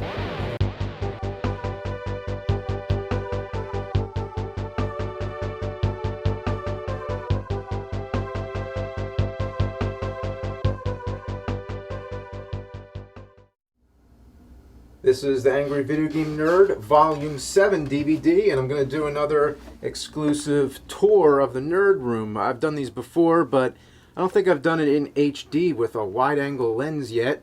So I will get to the video games, but, you know, I think it's good to see how the room has changed over the years, and this has definitely changed since last time. Basically, I always wanted to have a section of the room devoted to movies because, as you know, I'm a movie fan as well as a video game fan, so I really need to have both. And a lot of these tapes are tapes that I owned since I was like 12 years old. These are the same tapes that were on my wall when I was 12, and these are actually the same posters I've had too. They've gotten kind of beaten up over the years, but basically this is all VHS tapes and laser discs and CEDs, capacitance electronic disc, which very few people know about, as well as beta. On the website, on Cinemassacre.com, we did a lot of videos talking about these old formats, so you should check them out. So this is really just a nostalgic throwback of mine, just trying to recreate the experience of being able to walk into an actual video store and seeing physical copies of the movies, as opposed to just browsing them on the internet. This is an old TV here, which I really love. It still works. It's in black and white. But what I love the best about it is that it says AC/DC on it. Yeah! Now, one of the most nostalgic things about the video store was renting video games. These are the actual cases that they used to have in the video stores for these games. So you would open it up, and if you were lucky, the instruction manual would be in there. That one doesn't have, actually none of these have it, but that was the way it used to be. You'd open it up and there'd be the instruction manual. But a lot of times people would, you know, take them home and they wouldn't put them back. So people were assholes, basically. So yeah, this is very, very nostalgic. And video stores always used to have this curtain here where it's basically the adult section. You have to be 18 to go through. But for me, it's just the nerd room. So basically, this gave me more room to, you know, store like Game Boy games. You know, I have another shelf here. So basically, these whole shelves are new. So I didn't really lose that much space in the nerd room. I only gained it because, you know, what am I going to do? Have another Bugs Bunny fight in the room? You know, I've done so much of that before, and, you know, to put that much time and effort into the videos, it's really like, you know, now I just try to stick to the game reviews as opposed to making them into mini movies. So I try to, like, I want to make movies separate, make some, you know, fresh, new, original ideas. Right here we have the cardboard cutout of Mike Tyson. These were the store promos, basically. This is very rare. Mike found this. Oh, and actually right there you have the Nintendo 64 rental case back there. So it's kind of, you know, just recreating the experience of being in a store. And, you know, that's the way it was. most of this is probably the same since the last DVD. This is all the Nintendo Power issues up to number 100. Always have my lights set up here. I'm always filming. It's very overwhelming to have so much of these because like I always want to include all these games and videos, but you know, say I did a video for every one of these games in the collection, that would take like a lifetime. So one of the things we found was a much quicker solution rather than trying to give each game like, you know, like a script and make it into a big production. We started doing the James and Mike Play series where literally me and Mike just sit on the couch and play some games, and then Mike edits it. So it's all very easy on my part. And by doing that, we've been able to take a look at more games that we haven't really, you know, gotten a chance to. In this corner here, it's all the Nintendo games. I think I've already showed these a lot.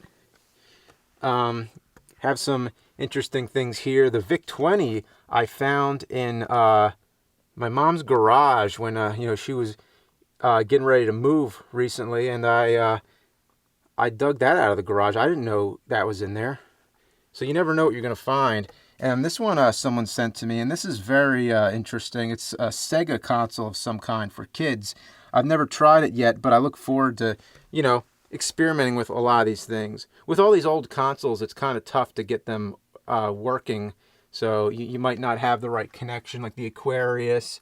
A lot of these, I have some things from other countries, so sometimes you need a different kind of, you know, connector. This right here, you could say, is the E.T. Shrine. As you can tell, people definitely want me to review E.T. a lot. Look at all these E.T. games. They keep sending me E.T. games. And look, I have a bunch of them in the box too. And some of them are sealed. And I have different versions of it too. Like this is the European one, I think. So I have all these E.T. games. And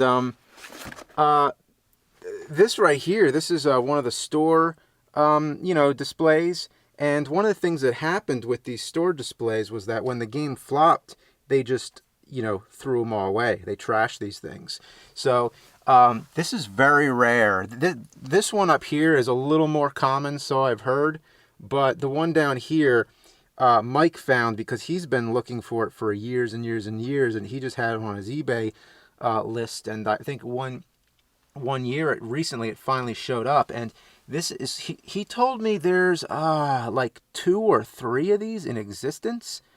So it's extremely rare. I'm very honored to have this, and I will try to continue to take good care of it. So yeah, and actually E.T., it's one of the most interesting games on the Atari 2600, but even so, it would be a very quick review if I would have done it. Like in the early years, if I would have done E.T., it would have been maybe a 5-minute video. I would have said some interesting things about it. And, you know, but I think this whole story behind the game is what makes it more interesting, and that is sort of, you know, why I decided to make it the subject of the nerd movie. So I hope I haven't hyped the review too much, because I just didn't know that the movie would take so long, and that I'm still working on it after all these years. But basically, you know, if you want to hear my thoughts real quick, because it's a DVD exclusive, is that it's not actually the worst game of all time. It's fun to call it that, though. It's almost contagious, because we all love to have something that's called the worst, like Plan 9 from Outer Space being the worst movie of all time. But it's not really true. It's actually one of the most innovative games on Atari, because there's actually a goal, and there's things you have to do in it to, you know, solve the problems, and it's different every time you play the game. There's like a randomizer. So it's actually not at all true that it's the worst game, I think. But hey, it's the worst game, and the nerd hates it, and the nerd, you know, because that's one of the great things about characters, is trying to give the character some kind of kryptonite, some kind of weak spot.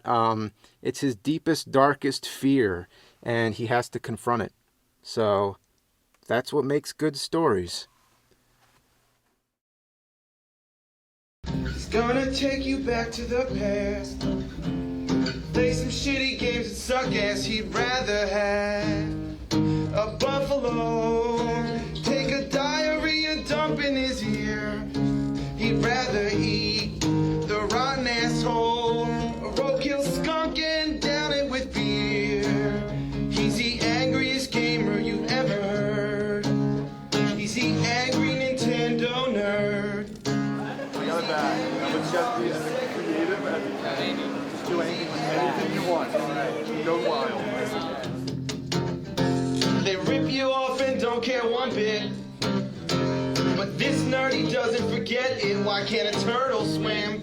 Why can't I land the plane? They got a quick buck for this shitload of fuck.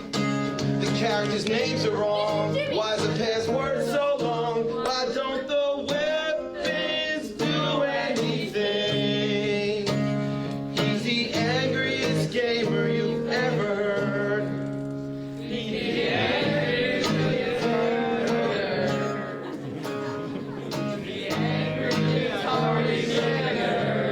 There's a lot more. Yeah, he's the angry Atari, Amiga, CDI, ColecoVision, television, Sega, Neo Geo, TurboGrafx, 16, Odyssey, 3DO, Commodore, Nintendo, nerd.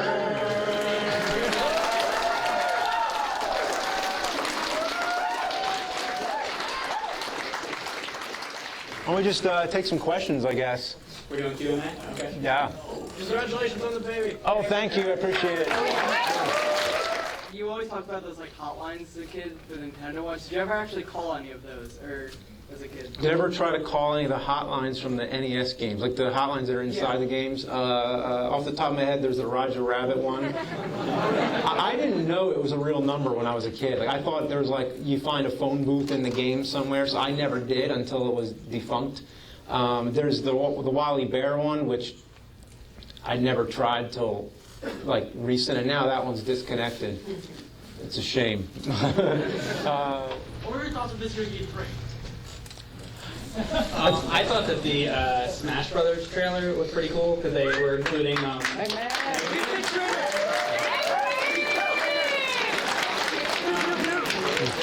Also, I noticed that the Mega Man, it was pretty much based on Mega Man 2. It looked like. How many kids in here like know Mega Man 2? Okay. Never mind. I was gonna say something else. Cool. So there's a new Killer Instinct there. I think it's about time. That franchise really took a break, didn't it? Well, this is called Where'd Their Hair Go? Well, let me just give you some background, actually. So, I did some research. Oh, no. Not really, I just made facts up. But I did research. And apparently, this is where I'm totally going to lose some people. The scrotum guns, all over their faces that, like this one here, like what the heck? The scrotum guns are brothers, okay? Oh my God. Their names are Walnuts and Raisins. And this is kind of said in the first verse. I kind of just reiterate that, but I'm just going to say it out loud so it's less confusing. The pink tanks are the girls, you know. Oh my God. Everything in Akari Wars is either like baby blue or pink. Yeah. So the scrotum guns are the boys and the pink tanks are the girls. Okay. You thought about this. A little bit. I like the songs to make sense. Yeah. Because this makes so much sense. It does. Yeah. Okay. The legends of the two scrotum guns. It said, these are the legends of two scrotum guns, brothers. Their names were Walnuts and Raisins. It's a tale about war, love, betrayal, and demise. And it started 'cause they had hair like Oprah Winfrey.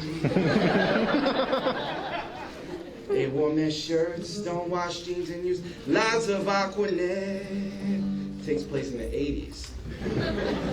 The game was released in 86, I think. Where did their hair go? Where did their hair go? Where did their hair go? Where did their hair go? is low, 3 miles high. Leotard tanks want to get with this guy. It was the 80s and big hair was the thing. While walnuts was thick and luscious, raisins' hair was thinning. Jealous and distraught, they say raisins got duct tape and ripped all walnuts' hair off. Oh, oh, oh. Where did their hair go?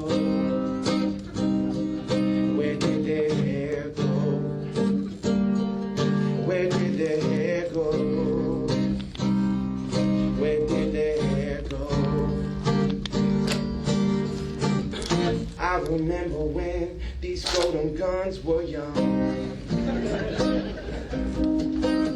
The pink tanks always made love to the scrotum guns.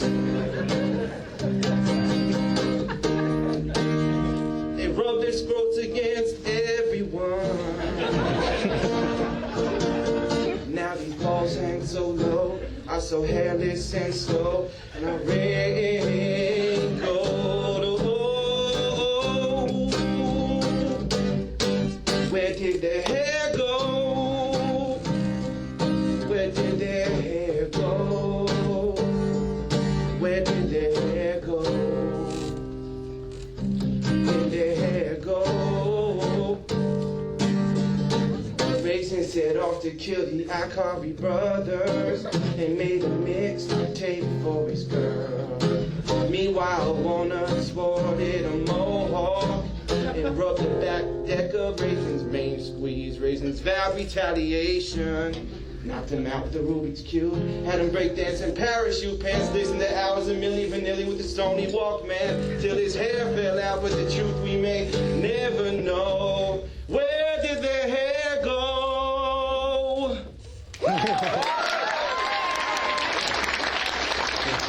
We talked about the video games at A3 a little bit, but I wanted to know what your guys' opinions on the next-gen consoles that were revealed at E3. Or not really revealed, but talked about at E3. What are your guys' opinions about them? I heard that the Xbox One is not going to play used games, which doesn't sound. That's not confirmed, though. Well, it's not confirmed. Yeah, it's confirmed. Clearly, nobody seems happy about that. No one was happy about the Xbox 360, and that was a huge success. So. Yeah. And what was the other thing? The internet thing, right? Like the internet thing. Oh yeah. It has to be hooked up to the internet, and like, not everybody can hook up to the internet all the time. So My Xbox 360 has no yeah, you know what? My internet in my place is even bad, so I probably won't even be able to use the Xbox One because I have bad internet. So and I'm sure a lot of people do. So I don't think that's too high. Well, now, what are these next-gen consoles? They're called the PS4 and then the Xbox One? I don't get it. I guess I didn't want to go to the 720. I guess 720 was too complicated. It's retro. They're trying to rehash what the original one was. They're not advancing it forward like they did with the Xbox 360, giving it all new stuff.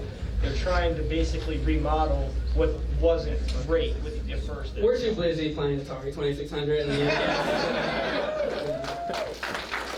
Okay, hey, right in the middle there, hey, yeah. What was your favorite episode like that you ever did, like personally, all three? Favorite nerd episode, all three of us, yeah. You want to start? See, that's a hard question because there's been so Yeah, many good ones. it is. It more comes down to moments, but if I had to pick one, I always say I really like the Godzilla episode because one of my favorite things about the nerd is when the character does the rants. And there's two really, really funny rants in that episode, so I always like the Godzilla episode. And James is such a big Godzilla fan that I just thought that was perfect when he did that one, so I like that one. I like the one that we did together just because it was a lot of fun to do when you dressed up as. Oh, Crazy Castle. There's a lot of like slapstick stuff in there, so I like it because it was so much fun to do. That was fun to do as well. Not as much fun as Crazy Castle. But yeah, that was obviously fun. I like Ninja Gaiden. Gaiden. It's because Gaiden. Oh, Kevin was so funny in that. His first name, what is it? Oh my God, you're gonna make me say that. That Mike does too. They're hilarious. No, it's not. It's not Ryu. It's not Ryu. It's not Ryu. It's Ryu. you! The correct pronunciation. My favorite was, I think, the second attack at the Dr. Jekyll and Mr. Hyde game, because with that game, it was personal.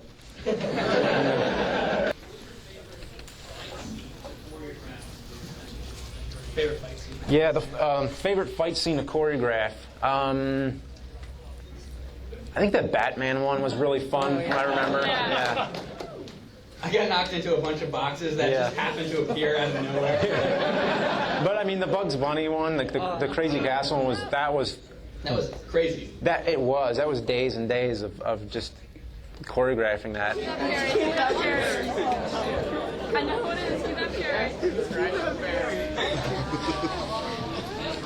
Yeah, it's dark.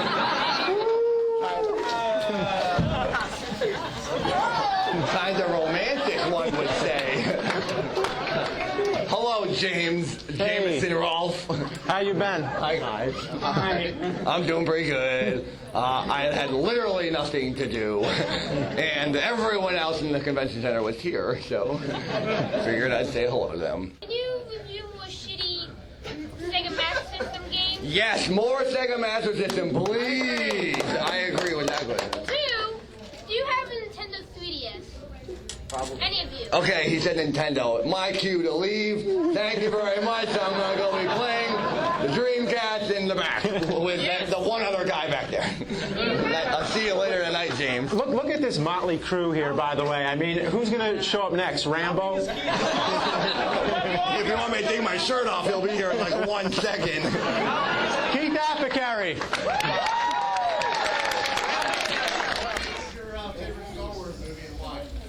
Favorite Star Wars movie?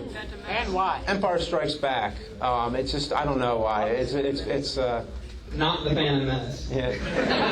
And people have said, I mean, like in Clerks, when they say it's darker than the others, you know, maybe like I'd go with that. But it's such a downer, yeah. But you know, the original and Empire Strikes Back.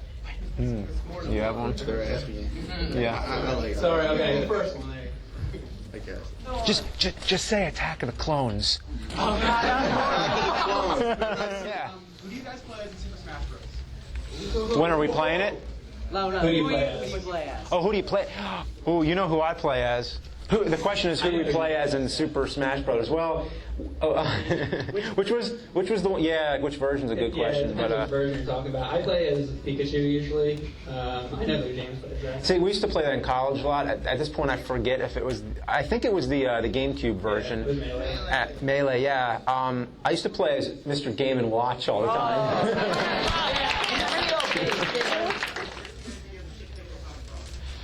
Where'd the idea of Shit Pickle come from? Tell that story again? All right.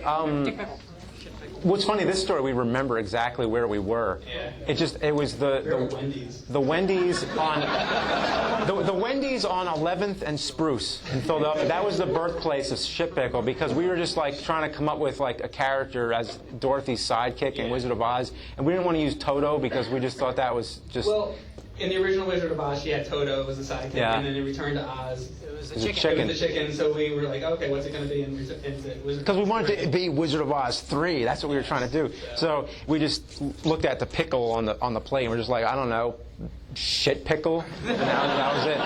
Yeah. But of course, he had to be one of those characters like Grape Ape, who only says his name, just Grape Ape, and that's all he says. So Shit Pickle will just go Shit Pickle, Shit Pickle, Shit Pickle, Shit Pickle. Dog, chicken, Shit Pickle. Yeah. Exactly. That's an obvious. That's the order of events. Yeah. Because each movie had to get better than the last one. So yeah. A. Okay, okay, what is each of your favorite swear word? Favorite swear word, cockadookie. Cockadookie. My favorite swear word, frickin'. I said that when I was younger. Frickin'. I guess it was a replacement for The F-U-C-K one, you know. Well, I think as soon as I learned shit, poop was obsolete. Because it means the same thing. So. You know what my favorite swear word is? The one that you said at the end of the Godzilla episode. Oh, yeah. Oh, the one that's bleeped out. That, you know what I mean? Yeah, I would say my favorite swear words are the ones he makes up because they're pretty original, pretty funny. What is it? You know, the unbleeped version is an Easter egg on that DVD. Ooh. Anybody find it? Nobody's seen it. Gotta go Monster Madness 2013. What any? Yeah, working on it. Monster Madness 2013. Don't wanna let it down. So we're gonna try it again. Yeah. Can you yell Destroya? Destroya!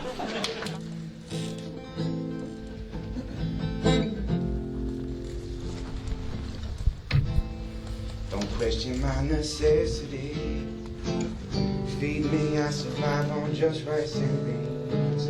Eager to see the world beyond this couch, but you neglected me, entrapped me, and killed me. So now I'm bitter and I have rage.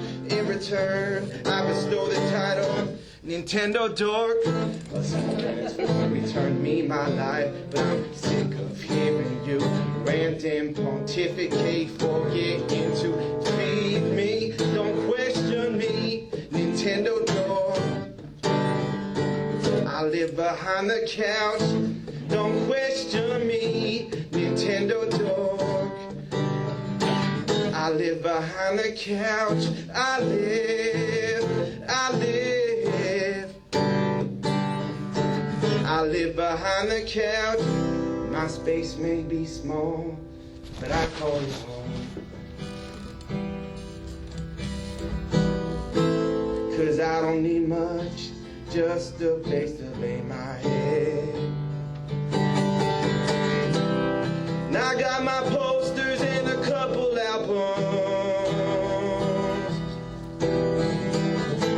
I knew how would be nice, but at least give me something to eat. Oh, 'cause I wanna be in front of the couch someday. I need to eat really healthy, maybe some vegetables, some chicken noodles.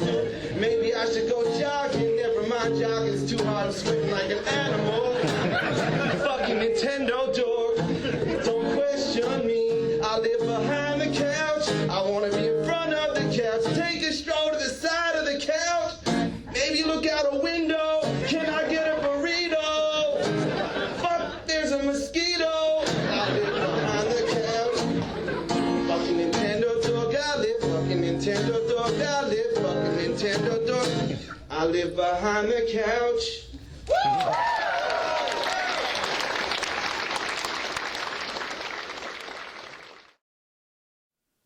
Hey, so I wanted to do a commentary on an episode for the DVD, Volume 7, but there isn't really one episode that I have enough commentary for. I feel like I want to talk more about the entire year in general, sort of like what I did on the last DVD. So this DVD, it goes from October 2012 to October 2013. Ghosts and Goblins is one that I never really thought about doing because I considered it to be a good game, but it's excruciatingly hard, and it also happened to be the first NES game I ever played, just like I said in the video. So it seemed like a perfect choice for Halloween that year, and it just hit me. I just thought, wow, yeah, I should do Ghosts and Goblins. And it was my first time beating the game, so I feel like I got closure on that part in my childhood. That was one of the videos where the gameplay part of it took a really, really long time because I felt like I had to beat it. And I've heard about the shitty ending, so I wanted to show the ending too and how you have to beat the game twice. Although I will give you one secret. I did not beat it twice, I beat it once. The second time I used a stage select code, and it isn't that easy either because you have to get to the last guy with the shield, so you can't just skip to the end. So basically I figured out where if I skip to the level right before him, I could get through it. The Atari Sports one was fun. That was it turned into a sports rant and not just a video game rant, which was perfect because I'm a nerd. Nerds don't like sports. I just don't understand the obsession with football and how everywhere you go it's always in your face. So it was a very therapeutic video, I would say. But I've always enjoyed those old sports games on Atari, especially the basketball one. That was one that I used to have as a kid, and I used to play that one all the time. Now we move into 2013. The first episode of the year was Akari Warriors, episode 110. For this one, it's actually the last episode of my original list, because back in 2006, when I was just completely overwhelmed with all these episodes I wanted to make, the list included games like Top Gun, Ghostbusters, Fester's Quest, and it just kept going on and on. And it was one that I remember playing as a kid all the time, and I just couldn't stand how long the level would take. It would take you like 45 minutes or something to beat the first level, and it's just, even though the game had been on my list for a long time, now it was harder to do these kind of videos because you have to make sure that you have enough to say about it. And back in the old days, it wasn't so hard, but now there's a little bit more, pressure to come up with original commentary, because all I'm doing is the same thing where I'm like, fuck, shit, damn, and it's just, it's just the same verbiage being repeated again, and there's not really much I can do. I kind of exhausted my whole vocabulary. It's the 110th episode, so what really saved this one for me was Kyle as the guitar guy. So it was a perfect time to bring him back, because people were always asking, where's Kyle? How's he been? And so we brought him back. And the script for the episode was very loose. We just improvised a lot of it. And Kyle came up with all these songs right on the spot. And that's what made it fun. And Mike was in the room too. He was operating the camera. So between all of us, we just had a good time and enjoying each other's company, just like we would do, back in the old days playing video games. So it felt very real again to me. Akari Warriors, I vowed to myself this would be the last one that I spend this much time on, because it was so time consuming. And I just didn't have the time anymore to put those many hours into it. What made this one hard was the editing, because there was so much improvisation that it made it very hard to edit, because then you have to piece it all together and make some kind of flow. Following this is when my daughter was born. And let me tell you, on the commentary on the last DVD, I think I remember saying how that year, making the movie and everything, was the hardest year of my life. Well, this year rivaled that, because, it's hard having kids, but the thing is, like, I'm not going to go all into my personal details, but we had some pretty bad luck in the hospital. Not the worst, we're okay, everything's fine, but there's been some medical issues with my wife and the kid, and we have been dealing with that all year. And let me tell you, finding time to make videos has been harder than ever. But with that said, the inspiration for them was still coming. And let me say also, my wife and the kid, they are fine. And the kid is adorable, by the way. She is great. So that's been my focus this year. And I think anybody can understand that, especially if you've had a child. But the inspiration for the video still came. The next one was actually the one we did with Lloyd Kaufman. That was actually released at the time she was born, because Mike was handling the websites. I was very much out of it at that time. But the one with Lloyd Kaufman, the Toxic Crusaders one, we filmed prior to that. And that was awesome, meeting Lloyd Kaufman, because we've seen him at conventions before and stuff, but this was the first time actually hanging out with the guy and everything, because he saw the trailer for the Nerd movie and got in contact with me, and then I went up to the Troma building, and we did an interview with him one time, and we filmed some different things, and then when I came back, we talked to him later and said, "Hey, do you want to be in a nerd episode?" And he was actually down in Philadelphia at the time for a meeting, and so we picked him up because he had a little bit of time, and we brought him over here. We filmed the episode really quick, and it was fun. And we did it very improvisational again. So it was like 2 improv episodes back to back. There was a little bit of a script, but we knew Lloyd is Lloyd. He will, he'll come up with stuff on the spot. So we had total faith that that would happen. And it was the first time having someone in the room who had something to do with the game. So I'd say that's a milestone in the Nerds history. But after that, I felt like I really needed to get back to a basic nerd episode to just have the nerd solo by himself. And that was the Bill and Ted episode. That was one, I don't want to contradict myself. Bill and Ted's been on the list for a long time as well. But that one was sort of a different list. That was like there's like a request list, which goes on. And then there is a personal list. So Ikari Warriors was the last one of the personal list.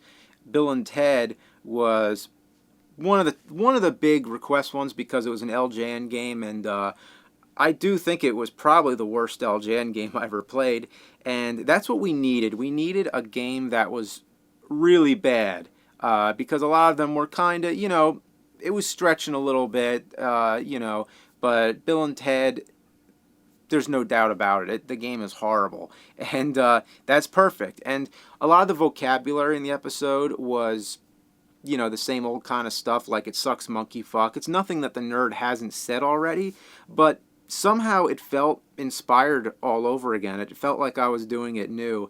And I was just unleashing all that old school anger.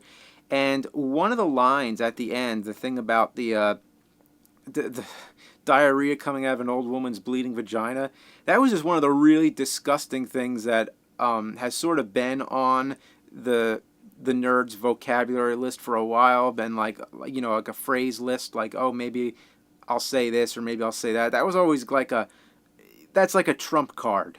Like, okay, if you're really desperate, if you're really looking for something to say, then use that. And the whole rant builds up to it. So I think that was it was a good time to let that out. I'm glad that I still had some old quotes locked away that hadn't been used. Tiger Games. Now that was a perfect choice. That was right under our nose all the time. Mike and I were having a conversation and we were like, do you think the nerd could do Tiger Games? And I'm like, why haven't I done that before? We talk about them a lot. I guess the reason was because I just didn't really consider them video games. I thought maybe it wouldn't really count. I don't know. I don't know why, but finally we just thought, yeah, Tiger Games. Why not? That's perfect. They're the worst games ever if you count them as games. So I think that was a great episode, but it was a hard one to do. One of the big problems was trying to film the games. Like I even mentioned in the video, you had to get the lighting right. It was very, very hard to be able to see the game clearly, but in the end I got it. Then there was that really long rant, which was one of the longest rants that the nerd has ever done. And believe it or not, I recorded it in one take. I didn't need to do a take 2 because I got it the first time. There's one part where you can see me, kind of stutter. I have to, remember what the next part is, but because I'm always trying to look at the camera and just kind of like, I let my eyes trail off sometimes naturally, but I don't want it to ever look like I'm reading, like that. So I never use a teleprompter or anything. But what I did for this one was I put sticky notes all around the camera, and that way if I forgot something I can kind of just like glance over at that one word and be like, okay, that's the next part. So that's what I did, and I rehearsed it a lot, and finally when the cameras rolled, I did it. I think the key is to say it first without any emotion. Just try to, at first just read it and try to memorize it. You say it so many times that it starts to become automatic, and then you start putting the emotion into it, and that's how it goes. That's the process. The last episode to be included on this DVD set is Alien 3. This was the first time I considered not doing a Halloween episode because I felt like I would have just been, phoning it in.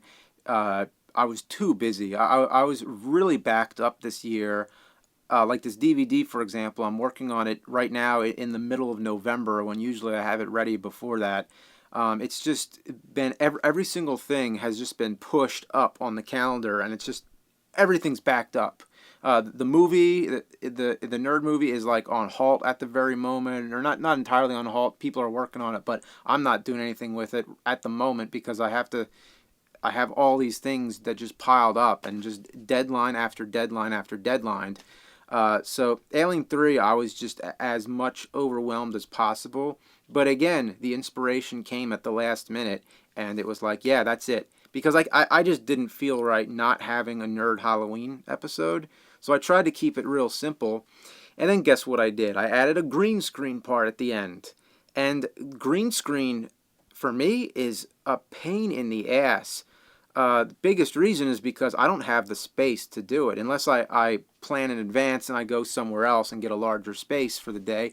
But I'm always filming it in my basement, and there is not enough room to get a full body. My toes are cut off, my head is cut off, so I have to actually trace around my head and feet just to get my whole body in there. And to do a jump, it was just like impossible. So I had to do this weird like digital, like, it was funny, but yeah. So bottom line, the green screen was a real pain in the ass. And that's the last episode on the DVD. I am working on another episode right after I finish this DVD. And that's about it. I hope you enjoyed hearing a little bit of insight where I'm coming from with the episodes. And I think it was another good year. So hope you enjoyed.